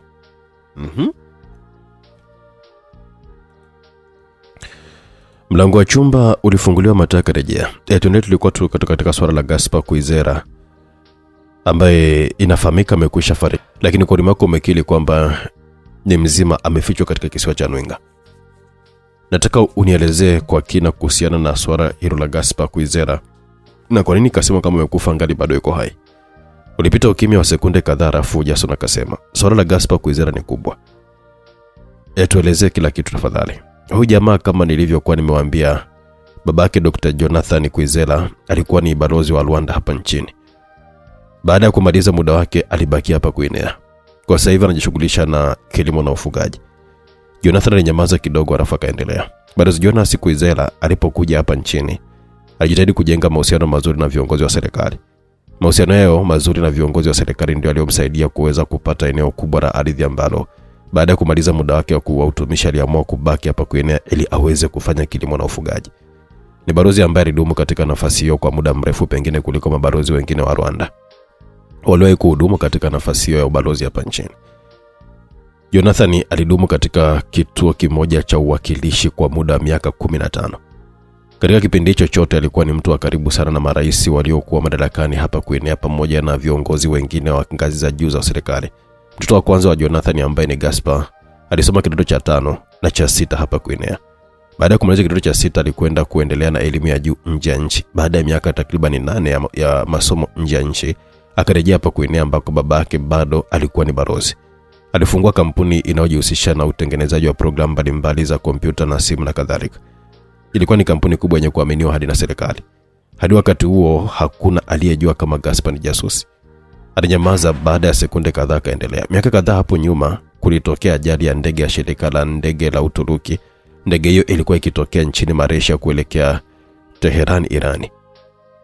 Kwa bahati mbaya ndege hiyo haikufika safari yake, ikaanguka baharini na watu wote waliokuwa ndani ya ndege hiyo wakafariki. Orodha ya abiria waliokuwa ndani ya ndege hiyo inaonyesha miongoni mwao kulikuwa kuna raia 4 wa Urusi na 3 wa China ambao wote walikuwa wanaelekea nchini Irani. Wote hao hakuna hata mmoja aliyenusurika. Ukweli ambao umefichwa ni kwamba raia hao 7 ndio chanzo cha ndege hiyo kuanguka. Alinyamaza akavuta pumzi ndefu.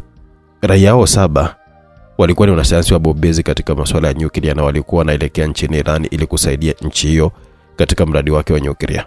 Ukweli ambao dunia haijui ni kwamba wanasayansi wale 7 wako hai. Hawakupanda ile ndege iliyoanguka. Ulifanyika mchezo hadi ikaonekanika wamekufa. Wale raia walifuata taratibu zote za safari na walichukuliwa wakiwa katika eneo la kusubiria kuingia ndani ya ndege. Kwa hiyo ndege iliondoka bila wao kuwemo ndani ya ndege hiyo. Muda mfupi baadaye ikaanguka, watu wote wakafariki. Hili nawaambia ni jambo la siri sana, siri kubwa mno. Ulipita ukimya mfupi alafu Jason akaendelea. Wanasayansi hao kuchukuliwa kwa ni mpango wa taifa moja kubwa lenye mgogoro wa muda mrefu na Irani. Kupitia vyanzo vyao walipata taarifa kwamba wanasayansi hao walikuwa wanaelekea nchini Irani kuisaidia nchi hiyo katika mpango wake wa nyuklia, na ndipo wakatengeneza mpango wa kuwapata.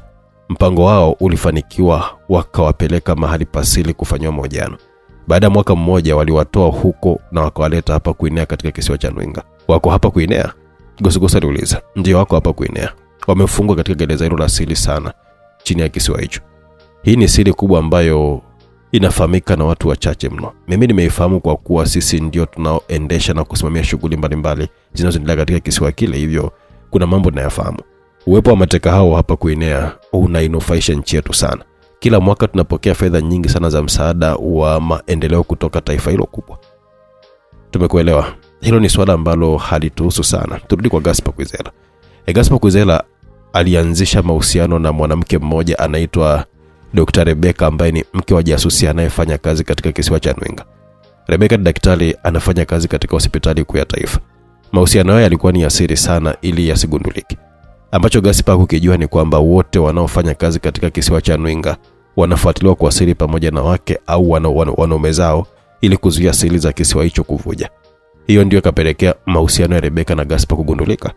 Tulianza kumfuatilia Gaspar na kugundua alikuwa akimtumia Rebecca kuiba taarifa kutoka katika kompyuta na simu ya mumewe.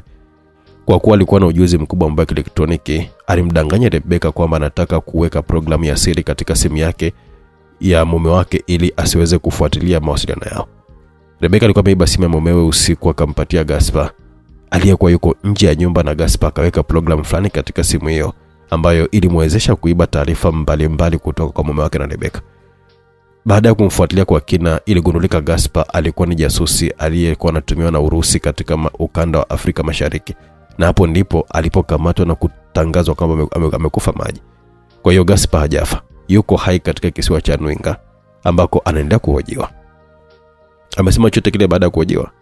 Baada ya kutishia kuuaua wazazi wake, Gaspar alikiri kwamba yeye ni jasusi anayetumiwa na Urusi.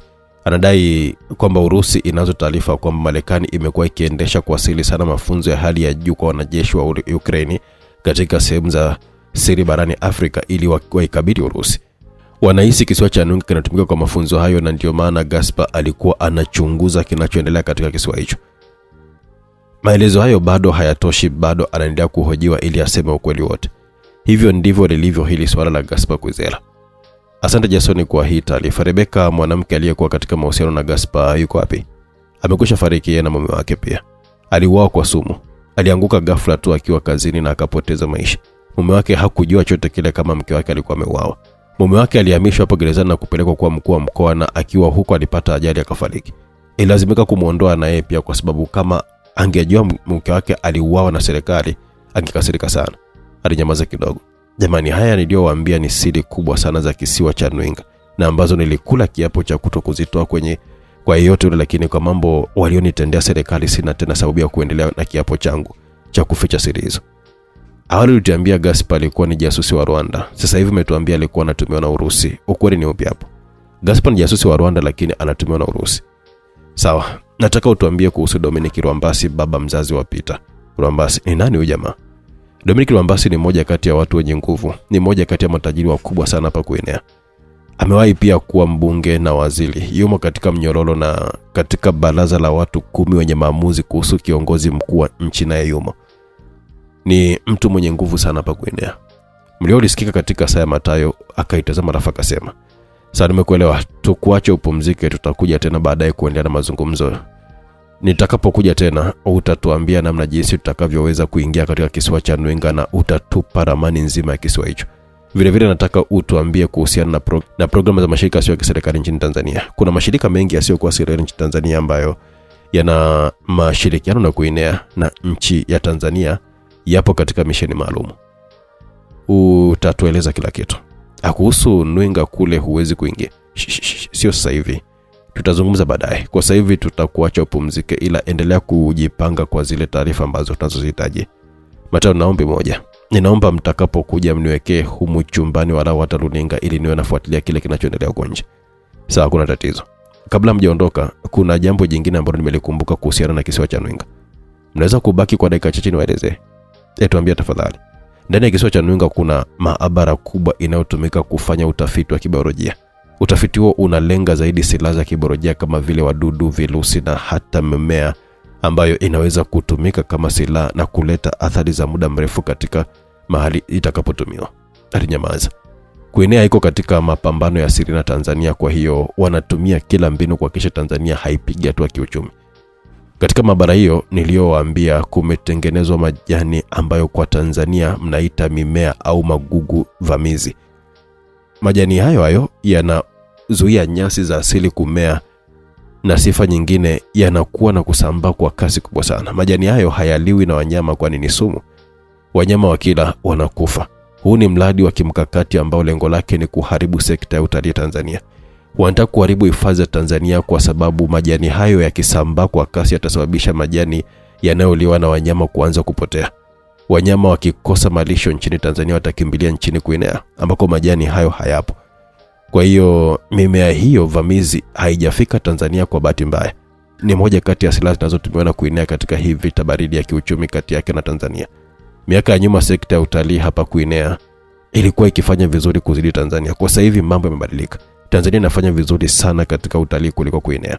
Watalii wanafurika zaidi Tanzania. Moja kati ya mkakati uliopo ni huo wa kuhakikisha kwamba hifadhi za Tanzania na kwa mahususi na lengo hifadhi za Ngorongoro na Serengeti zinakosa wanyama na hivyo kupunguza watalii wanaozitembelea. Tayari mpango umeanza kutekelezwa na mimea hiyo vamizi imeanza kusambazwa katika hifadhi hizo mbili nilizoambia. Athari za mpango huu hazitaanza kuonekanika hivi karibuni, lakini baada ya miaka kadhaa athari zitaanza kuonekana baada ya wanyama kuanza kupungua katika hifadhi hizo kutokana na kufa au kuhama kabisa kwa kukosa majani. Wanyama watakimbilia Guinea. Kwa hiyo watalii watapungua Tanzania na kuhamia Guinea. Asante kwa kutufahamisha jambo hilo muhimu. Naamini wakati wa kutekeleza mpango huu hatari kabisa kwa hifadhi za Tanzania, walikuwa na mpango mahususi wa kuweza kuzuia mimea hiyo vamizi isisambae na kufika katika hifadhi ya Guinea. Mpango huo ni upi wa kuzuia mimea isivuke Tanzania na kuingia Guinea? Matali uliza. Uko sahihi kabisa Matayo. Huu mradi ni hatari na unaweza kusambaa Afrika Mashariki nzima kama hakutakuwa na udhibiti. Ili kuzuia mimea hiyo isiingie nchini Guinea, upo mradi maalum wa kushughulikia swala hilo. Tayari utafiti umekwisha fanyika na zimegundulika nyasi maalum ambazo zinaua mizizi ya mimea vamizi na kupeleka mimea hiyo kushindwa kustawi na kufa. Nyasi hizo hazina madhara na zinaliwa na wanyama wote walao majani. Ni salama sana kwa mazingira na wanyama. Mradi huo unaendelea hivi sasa kwa kuotesha nyasi hizo katika njia za wanyama wapitazo kutoka Tanzania kuja Guinea.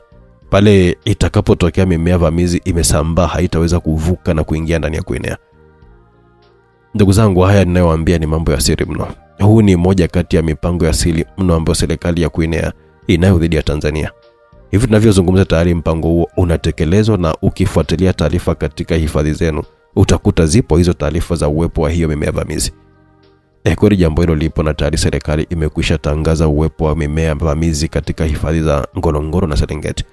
Hatukujua kama majani hayo ni moja kati ya silaha zinazotumika kuzorotesha uchumi wetu. Kwa taarifa nilizonazo, utafiti unaendelea hivi sasa ili kutafuta njia ya kukabiliana na mimea hiyo vamizi. Matali sema, hawatapoteza muda na mimea itaendelea kusambaa. Mimea hiyo sio asili, imetengenezwa maabara na aliyeitengeneza pekee ndiye mwenye suluhisho lake. Suluhisho pekee la mimea hiyo vamizi ni haya majani niliyokuambia ambayo nayo yametengenezwa maabara. Huu mradi umegharimu fedha nyingi ili kuhakikisha kwamba unakuwa na matokeo mazuri. Kwa hiyo Tanzania kama wanataka kukabiliana na mimea hiyo, suluhisho lao liko hapa Guinea. Nani msimamizi wa mradi huo? Anaitwa Profesa Kundwa Damagi. Huyu ndiye aliyeshirikiana na wanasayansi kutoka nje ya nchi katika utafiti wa utengenezaji wa mimea hiyo vamizi pamoja na majani ya kuzuia mimea hiyo vamizi isisambae na kuja Guinea. Anaishi wapi Profesa Kundwa? Sina hakika sana. Ili kupata hakika zaidi inalazimu kuingia katika mfumo wa taarifa za watu na makazi ya Guinea. Hapo ndipo mtaweza kujiridhisha kuhusu mahali anakoishi Damagi. Sawa, unaweza kutusaidia kuingia katika huo mfumo? Ili kuweza kuingia katika mfumo huo inalazimu kutumia akaunti namba yangu ya asili ninayoitumia kuingia katika mifumo ya idara ya ujasusi Guinea. Hata hivyo sinawaga kama itakuwa bado inatumika hadi sasa hivi. Lazima watakuwa wameifuta. Hata kama inaweza kuwa inatumika, siwezi kutumia kwa sababu wanaweza kujua mara nilipo. Kwa hiyo ni jambo la hatari sana kwangu na kwenu pia. Usihofu kuhusu hilo. Tutakuja tena kwa ajili ya jambo hilo. Kuna jingine ambalo unataka kutueleza? Mambo yako mengi, lakini kama nilivyowaambia nahitaji muda wa kufikiria na kuyapanga vizuri. Nitawaelezea mambo mengi, ila nahitaji msaada wenu. Msaada upi unaohitaji? Familia yangu, sina amani kabisa kuhusu familia yangu kama iko salama. Naamini watakuwa hapo katika hatari kubwa sana sasa hivi. Ninaomba kama mtaweza mnisaidie kuitorosha pia familia yangu na kuileta hapa mahali salama. Taarifa zilizopo ni kwamba familia yako iliondolewa nyumbani kwako kwa ajili ya usalama wao na kupelekwa mahali salama. Hatujui mahali salama walikopelekwa ni wapi, ila kuna jambo moja tunaweza kulifanya. Kama unaikumbuka namba ya simu ya mkeo au ya mmoja wa familia, tunaweza kuwafuatilia kujua mahali walipo kwa kutumia simu. Tukijua mahali walipo, itakuwa ni rahisi kwetu kuwachukua na kuwaleta hapa mahali salama. Namba ya simu ya mke wangu naikumbuka. Sawa, tutashughulikia hilo baadaye. Tutakapokuja mara nyingine. Matona Gusugusu aliondoka kafunga mlango na kurejea ofisini. Mateo, nisamehe kwa kuwa kinyume na huu mpango pale awali. Sikujua kama utakuwa na manufaa makubwa namna hii kwa nchi yetu. Mambo ndio asikia kutoka kwa Jason yamenishangaza sana, alisema Ruby baada ya kina Mateo kurejea ofisini. Tulihitaji sehemu ya kuanzia ambayo ingetupa matokeo mazuri. Tuitumie vyema nafasi katika kufanikisha mipango yetu. Kwa sasa hivi hawa jamaa hakuna atakayetukumbuka. Wote wamejielekeza katika kukabiliana na kinachoendelea nchini. Pale kuja kutukumbuka mambo yatakapotulia, tunatakiwa tu tumepiga hatua kubwa sana katika kile kilichotuleta hapa. Kuna taarifa yote mpya? Taarifa kubwa inayoendelea hapa sasa hivi kuenea ni maandamano. Mwitikio umekuwa mkubwa sana. Watu wamejitokeza kwa wingi mno. Taarifa zilizopo zinadai polisi walijaribu kuwatawanya waandamanaji lakini wameshindwa kuwadhibiti. Vizuri, tuache wavurugane ili tupate fursa ya kutekeleza mipango yetu. Kuna ujumbe nimetumiwa, ngoja niangalie. Matali fungua kompyuta yake akaangalia ujumbe aliokuwa ametumiwa kutoka Dar es Salaam. Bosi, nimeelekezwa na Simba ni kutumia ujumbe huu. Ravindra Kumrani ambaye amekuwa akitafutwa kwa tuhuma za uhujumu uchumi amegundulika naishi nchini Guinea. Mtana mara anapoishi bado haijafahamika. Maelekezo ya Simba, mtu huyo anatakiwa kutafutwa kisha kuchukuliwa kimya na kurejeshwa Tanzania kwa ajili ya kujibu tuhuma zinazomkabili za uhujumu uchumi. Ujumbe huu utafutika sekunde 15 kutoka sasa. Kazi nyingine, Ruby alisema. Tulikuja huku kwa ajili ya kazi, hivyo lazima tufanye kazi. Lavindra ni nani huyo? Gosugosa aliuliza. Lavindra ni nyangumi la ufisadi, yani ni fisadi mkubwa mno. Huyu mtu anatajwa kuhusika katika kashifa nyingi sana za ufisadi. Sio Tanzania tu, hata katika nchi nyingine, japo Tanzania ndipo amepiga hela nyingi sana. Safari anatakiwa kurudishwa Tanzania akajibu mashtaka ya uhujumu uchumi. Hili ni jukumu letu ambalo tunatakiwa kuweza kulifanikisha, kwani ndicho kilichotuleta hapa, Mateo alisema. Tatizo hatujui anaishi wapi hapa Guinea na tutawezaje kumsafirisha kumpeleka Tanzania baada ya kumpata, Ruby alisema. Hilo lisikupe hofu Ruby. Kama yuko hapa Guinea lazima atapatikana. Hakuna kitu kinachoshindikanika. Nawahakikishia tutampata na kumrejesha nyumbani. Tuweke kando hilo kwa muda huu, turudi katika yale ambayo ametuambia Jason. Ametuambia mambo mazito sana. Jambo la kwanza kubwa ni la utupaji wa taka sumu baharini. Hili ni jambo baya sana ambalo naamini hata watu wa Guinea hawalijui, au kama linajulikanika basi nguvu kubwa inatumika kuhakikisha kwamba husika wanalindwa na kuendelea kunufaika na mradi huo huku wananchi wakiendelea kuathirika. Hili ni jambo kubwa sana ndugu zangu, kwani lina athari kubwa sana kwa watu na mazingira. Hili linafanywa na makampuni makubwa kutoka katika nchi zilizoendelea. Hawa jamaa katika nchi zao wamewekewa sheria kali kuhusu utupaji wa taka za viwandani ili kulinda watu na mazingira yao. Ni gharama kubwa kuteketeza taka hizo ili zisiweze kuleta madhara kwa watu na mazingira. Kwa hiyo ili kukwepa gharama za utupaji taka katika nchi zao, wanakuja kuzitupa huko Afrika kwa kificho na wakati mwingine kwa dhahiri. Wapo watu ambao wameishika biashara hii hapa na kujipatia faida kubwa sana. Miongoni mwao ni hilo kundi la vigogo alilolisema Jason. Kwa kuwa wameishika serikali, wanaitumia fursa hiyo kuruhusu meli kuja kumwaga taka sumu katika eneo la bahari hapa Guinea. Hili jambo lina athari kubwa sana. Wanazijua athari zake, lakini kwa kuwa ni jambo lenye faida kubwa sana kwao, wanalifumbia macho ili waendelee kufaidika. Huu ni uhalifu. Huu ni uwaji, lazima jambo hili likomeshwe. Japo tumekuja hapa kwa ajili ya misheni maalumu kwa nchi yetu, lakini hatuwezi kuliacha jambo hili likaendelea. Tutakuwa ni watu wa ajabu kama tutafanikisha misheni yetu na kuondoka tukiwaacha hawa wahalifu wakiendelea. Tuna uhalifu huu mkubwa kwenye madhara makubwa kwa watu. Lazima tukomeshe hili jambo. Lakini Mateo, swala hili ni la mzizi mrefu sana hadi ndani ya serikali. Wahusika wakuu wa hii biashara ni watu wanaoshika serikali. Ukiishika serikali, ina maana kwamba umeshika hadi vyombo vyake vya dola. Na ndio maana wanaweza kuendesha tu hiyo biashara bila tatizo lolote. Tukiamua kupambana na hili swala, tuwe tayari kupambana na serikali hapa.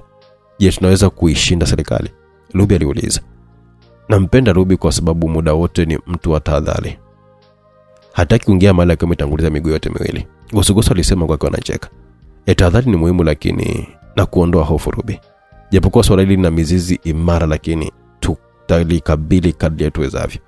Njia pekee ya kulishughulikia swala hili ni kwa kuwapata wahusika wakuu wa hiyo biashara.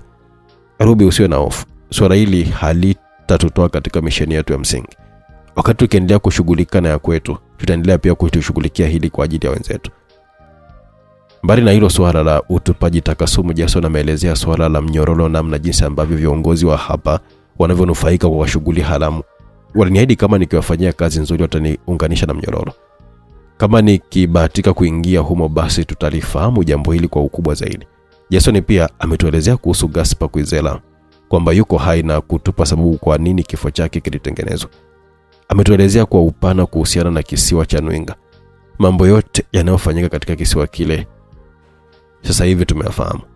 Ni mambo mengi yanafanyika pale, na ndio maana kisiwa kile kinalindwa sana, huku watu wakiaminishwa kwamba kuna mizimu. Tumejua uwepo wa gereza la siri, tumejua kufichwa kwa silaha katika kisiwa hicho. Tumejua kuhusu kushikiliwa kwa wanasayansi wa Urusi na China. Kubwa zaidi ni hili la mmea vamizi. Swala hili la kweli na tayari limeshaanza kuleta shida katika hifadhi zetu za Serengeti na Ngorongoro ambazo zimelengwa na shambulio hilo. Wataalamu wanaendelea kuumiza vichwa kujua mimea hiyo vamizi chanzo chake kumbe ni shambulio la kibiolojia. Hii inadhihirisha ni namna gani hawa jamaa wanavyodhamiria kuturudisha nyuma na kutuzuia tusipige hatua. Utalii unachangia kwa kiasi kikubwa sana pato la taifa, kwa hiyo mtu anayekusudia kupunguza mapato ya taifa ni mtu hatari sana. Swala hili ni kubwa, na kama hatua za haraka zitachukuliwa athari zake zitakuwa ni kubwa na za muda mrefu. Tunapata mbegu ya hao majani ya kukabiliana na mmea vamizi. Tunahitaji kumpata hapa ni Profesa Kundwa Damagi ambaye ndiye msimamizi mkuu wa huo mradi. Tukifanikiwa kumpata tutaweza kupata mbegu za kutuwezesha kukabiliana na hayo mimea vamizi. Jason atusaidia kujua mara nako Ruby utamsaidia kuingia katika mfumo wao wa idara ya ujasusi. Ana hofu inawezekanika namba yake asili ya kuingia katika mfumo wao imebadilishwa. Hiyo sio tatizo. Naweza kumsaidia tu kuingia katika akaunti yake au katika mifumo yao hata kama namba yake asili imebadilishwa. Hofu yake nyingine ni kujulikanika mahali alipo kama itagundulika anatumia akaunti yake. Hilo nalo sio tatizo. Hakuna atakayeweza kujua mahali alipo. Ruby alijibu, "Sawa, Gosogoso, nenda kule chini kamchukua Jason mlete mara moja." Matari kamwelekeza Gosogoso ambaye aliondoka mara moja na kwenda kumchukua Jason. Kuna jambo jingine alikuwa ameliomba Jason ambalo ni kuipata familia yake. Namna gani tutajua mahali alipo? Ruby aliuliza. Kwa sasa hivi hilo sio jambo la kipaumbele, japo tutaitafuta. Tujielekeze kwanza katika mambo muhimu kwa nchi yetu. Matari jibu. Sawa Matayo. Basi bwana. Unaambiwa simu ya rais wa Guinea iliita mpigaji akiwa ni mkuu wa polisi Guinea. Rais akaipokea haraka. IGP, nimekutafuta sana lakini simu yako haikuwa ikipatikana. Kulikoni unakosekanika hewani katika siku kama hii? Mheshimiwa Rais, naomba unisamehe sana, ni kweli sikuwa hewani kwa saa kadhaa. Nilipata tatizo, simu yangu ilidondoka na kuharibika katika heka hivyo ikanilazimu kutafuta simu nyingine kwa haraka. Nimejulishwa kwamba mitaa katikati ya jiji imetawaliwa na vurugu kubwa sana. Kwa nini hadi sasa hivi hamjafanikiwa kudhibiti maandamano hayo? Kwa nini mmewaacha watu hao wakaingia hadi katikati ya jiji? Akauliza rais kwa sauti yenye ukali ndani yake. Mheshimiwa Rais, hali imekuwa tofauti na tulivyokuwa tunatarajia. Tuliamini katika maandamano hayo wangejitokeza watu wachache kwa kuwa tayari polisi walikwisha piga marufuku na kuwaonya watu kushiriki. Tulijiandaa kwa nguvu ya kadri tulikuwa tunategemea ingetosha kuwakabili waandamanaji hao ambao wangejitokeza. Hali imekuwa tofauti na mategemeo Mheshimiwa Rais.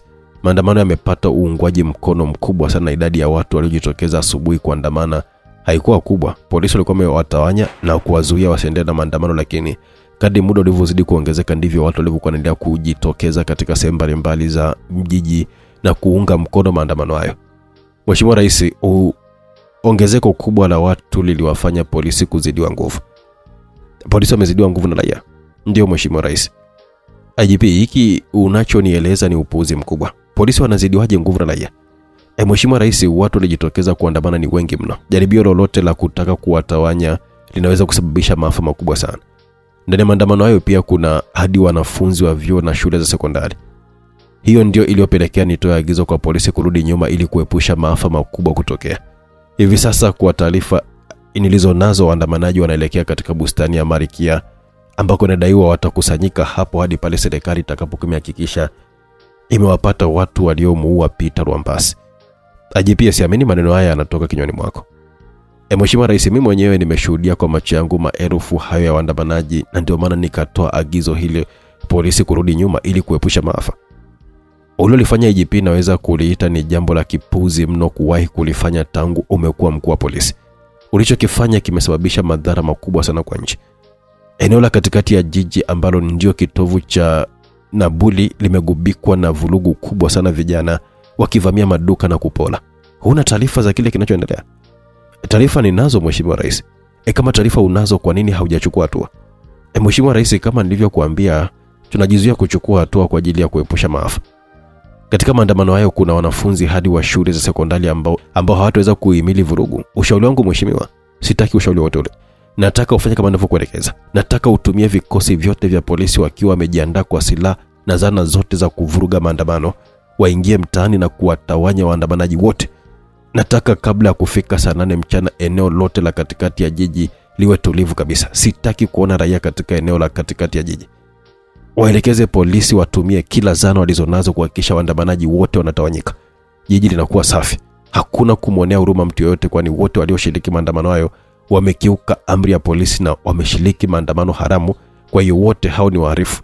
Naelekeza yoyote atakayekiuka amri ya polisi kutawanyika na achukuliwe hatua kali, na naelekeza polisi kutumia hadi silaha za moto kwa wale watakao kuwa wakaidi. IGP, huu utakuwa ni mtihani wako wa mwisho. Nitakupima kama unafaa kuendelea na hiyo nafasi kwa kupitia hilo tukio. Kama utashindwa kulishughulikia kikamilifu tukio hili, sintakuwa na namna nyingine ya kukuacha uendelee katika nafasi hiyo, kwani tayari utakuwa umeshindwa kazi. Nitateua mtu mwingine ambaye anaweza kuifanya kazi. Wewe ni mtu wangu wa karibu, lakini katika hili utanisamehe. Ili tuendelee kuwa karibu, nataka ulishughulikie hili swala kikamilifu na kuhakikisha waandamanaji wote wanaondolewa mtaani bila kujali maafa wahalifu hawa wanakwenda kusababisha nchi hasara kubwa sana. Umeelewa IGP? Nimekuelewa Mheshimiwa Rais. Vizuri. Utanipigia simu tu pale ambapo waandamanaji watakuwa wameondolewa katika mitaa katikati ya jiji na katika bustani ya Amerika. Nataka ufahamu vile vile kwamba mimi ndiye amiri jeshi mkuu, kwa hiyo kama utashindwa kuongoza polisi kutawanya maandamano hayo, basi nitaelekeza jeshi kuingia mtaani na kuifanya hiyo kazi. Nimekuelewa Mheshimiwa Rais, ninakwenda kulifanyia kazi jambo hilo. Rais alikata simu na kugonga meza kwa hasira. Mara moja akaitafuta namba ya Dr. Maximus na kumpigia. Mheshimiwa Rais, mkurugenzi anaendeleaje? Naendelea vizuri Mheshimiwa Rais. Daktari alikuwa amekuja kuniletea dawa, tayari nimekwisha anza kutumia. Wale jamaa waliniumiza sana jana Mheshimiwa Rais. Pole sana. Asante Mheshimiwa Rais. Mkurugenzi, japo huko nyumbani natumai unafuatilia kile kinachoendelea. Yule mshenzi amefanikiwa kuingiza watu mtaani na sasa hivi hali si nzuri. Nafuatilia Mheshimiwa Rais, ninapata taarifa za kile kinachoendelea huko mtaani. Hali sio nzuri hata kidogo. Polisi wameshindwa kuzuia maandamano. Nimetoka kuzungumza na mkuu wa polisi, amenishangaza sana kwa kuniambia eti alitoa maelekezo kwa polisi kurudi nyuma na kuacha waandamanaji waendelee na maandamano. Kwa sasa hivi eneo lote la katikati ya jiji ambalo ndiko kitovu cha biashara hapa kuenea limesimama. Waandamanaji wanavamia na kupora maduka. Polisi wamekaa kando na wanashuhudia. Mheshimiwa Rais, hili hata mimi mwenyewe limenishangaza sana. Nimeziona picha za vitendo vya upolaji zikisambaa mitandaoni, nikajiuliza polisi wako wapi? Polisi kama nilivyokuambia wamepewa maelekezo ya kurudi nyuma na kuacha waandamanaji kufanya kile wanachokitaka. Nina mashaka sana na huyu mkuu wa polisi kwa hilo agizo alilitoa. Polisi walikuwa na uwezo mkubwa wa kuzuia maandamano haya kabla hata ya jambo kubwa. Nimempa muda IGP hadi saa 8 mchana mitaa yote ya katikati ya jiji iwe mieupe. Kama polisi watashindwa kuwaondoa waandamanaji katikati ya jiji, basi nitatuma wanajeshi wakaifanya kazi hiyo. Sijali maafa yatakayotokea, kwani waandamanaji hao wamekaidi amri ya polisi na wanachokifanya sasa hivi ni uhalifu. Hadi saa 4 mchana kama bado kutakuwa na waandamanaji katikati ya jiji, basi IGP hatakuwa na kazi. Nitamfuta kazi yeye pamoja na maafisa wake wote wa ngazi za juu wa polisi na kuteua wengine. Ukimya sekunde kadhaa ulipita, alafu Rais akauliza, mkurugenzi, umefikia wapi katika lile swala letu kuhusiana na huyu jamaa? Tunavyozidi kuchelewa anazidi kuwa na madhara. Mheshimiwa Rais, swala lile ninalishughulikia na jibu nitalipata baadaye leo. Jitahidi sana tuwahi kumuondoa huyu jamaa kabla hajaleta madhara makubwa. Mheshimiwa Rais, katika hili swala la maandamano nina ushauri kama utaniruhusu. Karibu tafadhali. Aliyeitisha maandamano hayo ni Dominic. Kwa nini usizungumze naye ili asitishe maandamano hayo na kuipa serikali nafasi ya kushughulikia swala la mauaji ya mwanae? Nina hakika akisema neno basi waandamanaji wanaweza kutawanyika. Hii inaweza ikasaidia kuepusha madhara makubwa ya vifo na uharibifu wa mali yanaweza kutokea wakati polisi wakitumia nguvu kuwatawanya waandamanaji. Rais alivuta pumzi ndefu. Mkurugenzi, hiki unachoniambia ni kitu kigumu sana mimi kukifanya. Yule jamaa siwezi kuzungumza naye na ndio maana ninataka tuharakishe ili tumuondoe. Mheshimiwa Rais, katika hili swala yeye ndiye aliyeshika mpini. Ninakushauri jishushe tu, zungumza naye. Nina uhakika atakuelewa na anaweza akasaidia kuwatawanya waandamanaji. Na shauri hili lifanyike kabla ya matumizi ya nguvu. Hautapungukiwa chochote kile Mheshimiwa Rais ukizungumza naye. Kama atakataa kusaidia, basi itajulikana kwamba hana dhamira njema, hivyo itatumika nguvu kuwatawanya waandamanaji. Ulipita ukimya, alafu Rais akasema, nimekuelewa mkurugenzi. Ninachukua ushauri wako. Ngoja nijaribu kumtafuta nizungumze naye. Atakachoniambia nitakwambia. Sawa Mheshimiwa Rais. Rais alikata simu, akashika kiuno, alafu akainamisha kichwa, akazama katika tafakari. Ngoja nijaribu kumpigia Dominic nisikie ataniambia nini. Rais alikuwa ametafuta namba ya simu ya Dominic, akampigia simu, iliita na kupokelewa. Mheshimiwa Rais, Dominic, habari za muda huu? Habari ni nzuri Mheshimiwa Rais. Rais alivuta pumzi ndefu, alafu akasema, Dominic, nimekupigia simu, nataka tuzungumze kuhusiana na jambo linaloendelea hapa na Buli. Jambo gani Mheshimiwa Rais? Jana uliitisha maandamano yenye lengo la kushinikiza serikali kuwatafuta watu waliomuua Peter mwanao. Naomba nikukatishe Mheshimiwa Rais, sio kuitaka serikali kuwatafuta wauaji. Tayari muuaji anajulikana ni Jason, naibu mkurugenzi wa idara ya ujasusi. Jason ametoka katika mazingira yenye utata mkubwa sana. Inaonyesha kabisa kwamba amesaidiwa kutoroka na mtu ambaye hadi sasa hivi anaaminika ndiye aliyemsaidia Jason kutoroka, ni mkurugenzi mkuu wa idara ya ujasusi hapa Kuinea. Kwa bahati mbaya Mheshimiwa Rais, umeingilia kati na kutoa maelekezo mkurugenzi huyo aachiwe. Hii inaonyesha wazi serikali inataka kulifunika swala hili, na ndio maana nimewataka mashabiki wa Peter waungane na mimi ili tuandamane kuishinikiza serikali imtoe Jason mafichoni na afikishwe katika vyombo vya sheria. Hilo ndilo hasa lengo la maandamano hayo Mheshimiwa Rais. Dominic, pamoja na sababu za msingi za maandamano hayo, lakini hakufuata taratibu. Zipo taratibu za kufuata kwa mujibu wa sheria. Maandamano ambayo yanashindwa kufuata taratibu hizo yanakuwa ni haramu, na polisi wana wajibu wa kuweza kuyatawanya. Jana polisi waliyapiga marufuku maandamano hayo, lakini bado umewashawishi watu waendelee kuandamana. Hivi sasa eneo la katikati ya jiji limesimama. Vijana waliowashawishi kuingia mtaani kuandamana wanavamia na kupora maduka, wanafanya uhalifu mkubwa. Dominic, ni mfanyabiashara na unajua kabisa umuhimu wa eneo lile katikati ya jiji. Naomba nikukatishe tena Mheshimiwa Rais. Nakubaliana nawe kabisa kwamba maandamano yale hayakufuata taratibu, lakini watu wameaitikia na kuwa tayari kwa lolote lile kwa ajili ya kudai haki. Hebu jiulize Mheshimiwa Rais, unadhani kwa nini polisi wamekaa pembeni na kuacha vijana waandamane? Ni kwa sababu wameona kuna sababu ya msingi ya maandamano hayo. Dominic, nimekupigia simu ili tuzungumze kuhusiana na maandamano hayo. Nakusikiliza Mheshimiwa Rais, nini unataka kuniambia? Ninakuomba utusaidie kuyatawanya maandamano hayo. Kutokana na uhalifu unaoendelea kufanywa na watu wanaojiita waandamanaji, serikali tuko mbioni kuchukua hatua kali sana kudhibiti uhalifu huo, lakini kinachotusukuma kushindwa kuchukua hatua hiyo ni uwepo wa wanafunzi wa shule za sekondari katika maandamano hayo. Hilo pekee ndio linatuzuia hadi sasa hivi kuchukua hatua, lakini hatutavumilia uhalifu huu uendelee. Tayari nimekwisha toa maelekezo ya vyombo vya usalama kujiandaa, lakini kabla sijatoa ruhusa waingie mtaani, nimeona nikutafute kwanza ili tuzungumze Dominic. Na kuhakikishia kwamba serikali kupitia jeshi la polisi litashughulikia swala la mauaji ya mwanao. Na kuhakikisha wahusika watapatikanika. Ninakuomba sana Dominic, tusaidie kuweza kuyamaliza maandamano haya ili kuepusha maafa yanayoweza kutokea pale vyombo vya dola vitakapoanza kutekeleza jukumu lake la kukabiliana na uhalifu. Mheshimiwa Rais, yote yanaendelea ni matokeo ya kiburi chako wewe. Kama yatatokea maafa, yote yatakuwa ni juu yako. Nilikukumbusha kuhusu kuheshimu watu waliochangia wewe kufika hapo ulipo, lakini ukanijibu kwa dharau. Ninataka kukuonesha kwamba unaweza kuondolewa katika nafasi hiyo muda wote ule. Hata hivyo maandamano hayo ni ya kudai haki tu Mheshimiwa Rais. Njia pekee ya kuweza kuyamaliza maandamano hayo ni kuhakikisha Jason muuaji wa mwanangu anapatikana. Mtoeni mahali alipo, mumkabidhi kwa vyombo vya sheria, ninahakikishia maandamano yatakwisha. Hadi sasa hivi hakuna anayejua mahali alipo Jason. Polisi wanaendelea kumtafuta, Rais alisema. Mkurugenzi anajua mahali alipo Jason. Waruhusu polisi wamhoji kwa kina, ataelezea mahali alipo Jason. Mkurugenzi hajui chochote kile. Kama angejua alipo Jason angekwisha kukuambia polisi. Kwa nini unamkingia kifua mkurugenzi? Yeye ndiye mtu wa mwisho kuwasiliana na Jason na ndiye anayejua mahali alipo. Hila kumkingia kifua linazidi kutoa picha mbaya kabisa Mheshimiwa Rais. Na kuhakikisha Dominic kwamba mkurugenzi hajui chochote kile kuhusu alipo Jason. Basi mkabidhi kwa polisi wamhoji kwa kina. Kwa nini sasa hutaki polisi wamhoji? Dr. Maximus ni kiongozi mkubwa na ana majukumu mengi sana, ndio maana niliwataka polisi wamwache atekeleze majukumu yake. Mheshimiwa Rais, ni wazi hauna dhamira ya dhati ya kuweza kushughulikia swala hili. Hii inafanya ni hisi pengine nawe pia unahusika katika mauaji ya mwanangu. Sina sababu yote ya kumuua mwanao Dominic. Kama husiki basi ruhusu polisi waendelee kumhoji mkurugenzi. Ukiendelea kukataa mkurugenzi asiojiwe na kuonesha mahali alipo Jason, basi maandamano haya hayatakwisha. Dominic, tafadhali naomba usinilazimishe nikaelekeza nguvu itumike. Maafa yatakuwa makubwa. Hilo halitutishi Mheshimiwa Rais. Ulipita ukimya alafu rais akasema, Dominic, mimi na wewe ni marafiki na washirika kwa muda mrefu sana, na swala hili tunaweza kulimaliza pasipo kumwaga damu ya mtu yote ule. Tafadhali naomba niambie tafadhali nini unahitaji ili tumalize hili swala. Sitaki kusikia masuala ya Jason wala mkurugenzi. Nataka tuongee kama sawa shirika. Nini unahitaji ili swala limalizike? Dominic alicheka kidogo alafu akasema, Mheshimiwa Rais, swala hili ni kubwa. Gharama kubwa imetumika kuandaa maandamano, kwa hiyo kama unahitaji swala hili malizike gharama yake ni kubwa sana.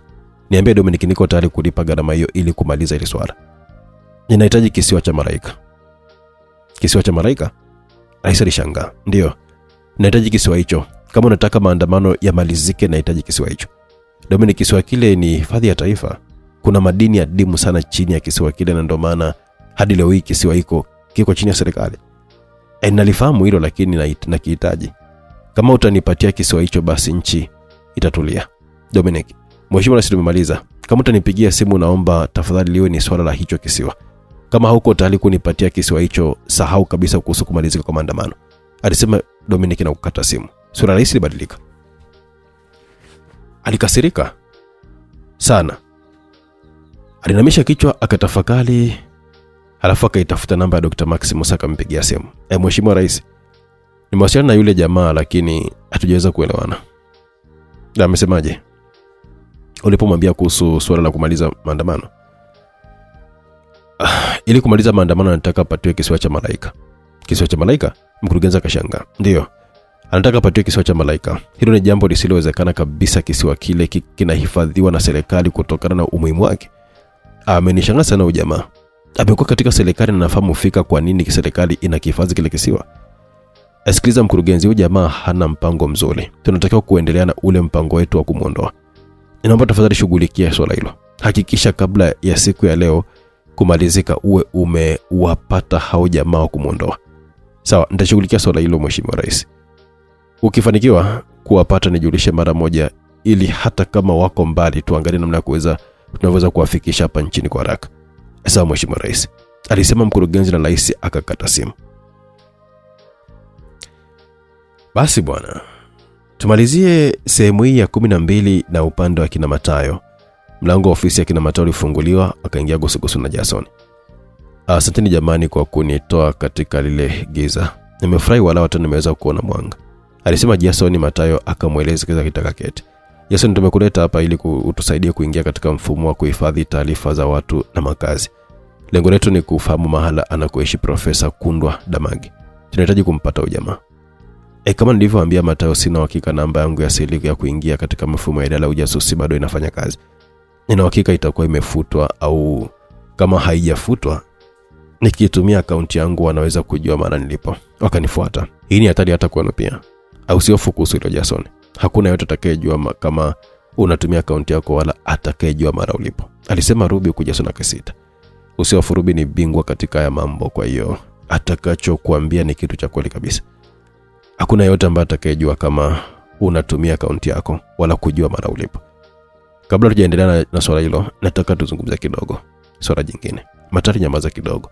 Mara tu baada ya kuhamia hapa, ulikuja ukanielezea kuhusiana na kamera za siri mlizokuwa mmezificha humu ndani. Ukaniambia kwamba nyumba hii ilikuwa inakaliwa na mfanyabiashara madawa kulevya. Ulinipeleka pia katika handaki ambalo ulidai kwamba lilikuwa likitumia kuhifadhia madawa kulevya. Nataka leo niambie ukweli wote kuhusiana na nyumba hii na ile handaki. Kweli nyumba hii ilikuwa inamilikiwa na mfanyabiashara madawa kulevya? Kweli kule katika handaki kulikuwa kuna store ya kuhifadhia dawa za kulevya? Niambie ukweli mtupu bila hata kunificha kitu chochote kile. Kumbuka sasa hivi si ndo msaada wako pekee uliobakia, hivyo uthubutu kutudanganya. Jason alinamisha kichwa akatizama chini, alafu akatizama dirishani kwa sekunde kadhaa. Nitawaambia ukweli wote. Sina sababu ya kuendelea kuficha jambo lolote, kwa sababu hata kama nikificha haitakuwa na maana yote tena. Karibu tafadhali, alisema Matayo. Nyumba hii kweli ilikuwa ikimilikiwa na mfanyabiashara mkubwa wa dawa za kulevya hapa kuenea. Alikuwa ni mtu mwenye fedha na nguvu kubwa sana, ndio maana aliweza kupata kibali cha kujenga karibu sana na bahari. Dawa za kulevya zilikuwa zikiletwa kwa boti na kufichwa katika handaki. Ilitokea mapigano kati ya kundi lake na kundi la mfanyabiashara mwingine aliyokuwa amepelekea watu zaidi ya 50 kupoteza maisha, wakiwemo polisi 10, na hapo ndipo serikali ilipoanza kumsaka. Yeye anaanza kukimbia. Serikali kataifisha mali zake zote zilizokuwa hapa nchini, ikiwemo hii nyumba.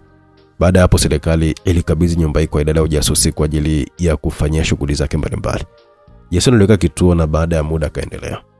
Nchi ya Guinea imekuwa ikitumiwa na nchi kubwa kwa ajili ya kufanikisha mipango yao mbalimbali katika baadhi ya nchi za Afrika Mashariki. Nchi hizo ni Tanzania, Uganda na DRC. Hizi zimepewa kipaumbele kikubwa sana kutokana na umuhimu wake kwa nchi hizo kubwa.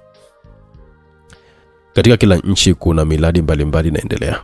Nchini Uganda kuna mradi wa kusaidia vyama vya siasa vya upinzani kukiondoa chama tawala madarakani ambacho kimedumu kwa miaka mingi. Nchi hizo zina makubaliano na vyama hivyo vya kisiasa, na ndio maana zinasaidia ili viweze kufanikiwa kushika dola. Ili kufikisha misaada hiyo kwa ukaribu zaidi, Guinea imepewa jukumu hilo la kuwa na ukaribu na hivyo vyama. Hii ndio sababu baadhi ya wanaharakati wa Guinea wamejitokeza waziwazi na kuunga mkono vyama hivyo. Nyuma ya wanaharakati hao ipo serikali. Kwa hiyo kuna mtandao wasili sana wa watu wa Guinea nchini Uganda ambao wanatekeleza mipango mbalimbali inayotolewa na mataifa makubwa. Tanzania vile vile kuna miradi mbalimbali inayoendelea na kuna watu wanaitekeleza. Nilikuahidi nitakuelezea kila kitu kuhusiana na miradi hiyo. Nimeomba unipe muda kidogo ili niweze kukumbuka kila kitu. Nchini DRC nako pia kuna miradi mikubwa sana inayotekelezwa huku Guinea, ikiwa ni msimamizi. Watu wa Guinea walipelekwa katika nchi hizo 3 kutekeleza miradi mbalimbali. Wanatakiwa kuleta taarifa mbalimbali za utekelezaji wa miradi hiyo. Kwa hiyo imeundwa idara maalum kwa ajili ya swala hilo. Kwa kuwa mipango hiyo inatekelezwa kwa siri kubwa sana, wengi wanaotumwa kuitekeleza ni majasusi. Kwa hiyo idara hiyo imewekwa chini ya idara ya ujasusi. Jina la idara hiyo ni ECO. Kwa hiyo watu wetu walioko katika nchi hizo wanatuma taarifa zao katika ofisi hiyo ya ECO. Kutokana na unyeti wake, idara hiyo ilipewa nyumba hii hapa ili kuitumia kama ofisi yake. Kule katika handaki ndiko ilikuwa ofisi yao. Nyinyi mlipohamia hapa ilionekana haitakuwa vizuri, wakaendelea kufanya kazi zao kule chini ya handaki kwa kuhofia mngeweza kugundua siku moja. Hivyo ofisi kamishwa mahali kwingine. Huo ndio ukweli, Matayo. Sikukuelezea wakati ule kwa kuwa sikutaka ufahamu kuhusu idara hiyo ya siri ya ECO. Nataka kufahamu ni miradi gani nchini Tanzania inayosimamiwa na hiyo idara ya ECO. Yapo mashirika mbalimbali yasiyokuwa ya kiserikali ambayo Guinea inasaidia kufanikisha ajenda zao mbalimbali nchini Tanzania. Kama tutaingia katika mfumo wa idara yetu, basi nitawasaidia kuingia ECO na mtayaona mashirika hayo yote pamoja na ajenda zake. Makao makuu ya mengi ya mashirika hayo ni hapa Guinea. Fedha za ufadhili miradi hiyo nyingi zinapita hapa Guinea. Nitaonesha kila kitu. Shirika Jitambue linajihusisha na ajenda zipi nchini Tanzania? Jitambue? Jason akauliza. Ndio. Lina ajenda gani nchini Tanzania? Jitambue ni shirika linalotoa elimu ya kujitambua hasa kwa wanafunzi wa shule ya msingi na sekondari. Wanawafundisha wanafunzi hao wadogo kuhusu uhuru wa kutumia miili yao watakavyo. Ajenda yao kuu ni mapenzi ya jinsia moja. Hilo ndilo hasa wanalofanya nchini Tanzania. Hapo Guinea wana ofisi? Ndio, wana ofisi, na kwa kuwa viongozi hapo wanatekeleza kila wanachokuwa wameelekezwa na wakubwa huko nje, shirika hilo linafanya kazi zake hapa kwa uhuru na bila kificho. Unamfahamu Leonardo Mbogo? Unamfahamu Leonardo Mbogo? Ndio, namfahamu. Leonardo ni mtu wetu nchini Tanzania ambaye anatumiwa kama njia ya kupitisha fedha za kufadhili miradi mbalimbali ya mashirika hayo niliyokuambia, pamoja na mipango mingine mbalimbali. Kwa sababu serikali ya Tanzania iko macho sana kufuatilia fedha za mashirika hayo zinatoka wapi na kazi zake. Zamani fedha zilikuwa zinawekwa katika akaunti, lakini sasa hivi kutokana na ufuatiliaji, fedha zinazokuwa zinaingia katika akaunti za mashirika hayo ni kidogo sana. Fedha nyingi za kufanikisha miradi mikubwa zinapitia kwa Leonardo. Unamfahamu Ravindra Kamrani? Yule bilionea? Ndio. Namfahamu, ni mmoja kati ya vigogo wakubwa walio ndani ya mnyororo hapa Guinea. Hata hivyo, ushiriki wake katika mnyororo ni wa siri sana, hataki kujulikana. Nataka unipe maelezo kidogo kuhusiana na huyo mtu. Msikilizaji, hayo maelezo kuhusiana na yule Ravindra tukutane katika sehemu ya 13. Itakuwa ni sehemu ya 3 ya msimu wa pili ya Agano la Mathayo. Simulizi nazidi kunoga, msikilizaji. Tukutane katika sehemu inayofuata kujua nini kiliendelea. Mtunzi ni CK, director ndo msimuliaji Tukutane WhatsApp pia kupitia 0677062012. Hapo unaweza kuipata simulizi mpaka mwisho kabisa sehemu ya 20. Tukutane katika sehemu inayofuata. Itakuwa ni sehemu ya 10 mpaka wakati huo. Bye bye.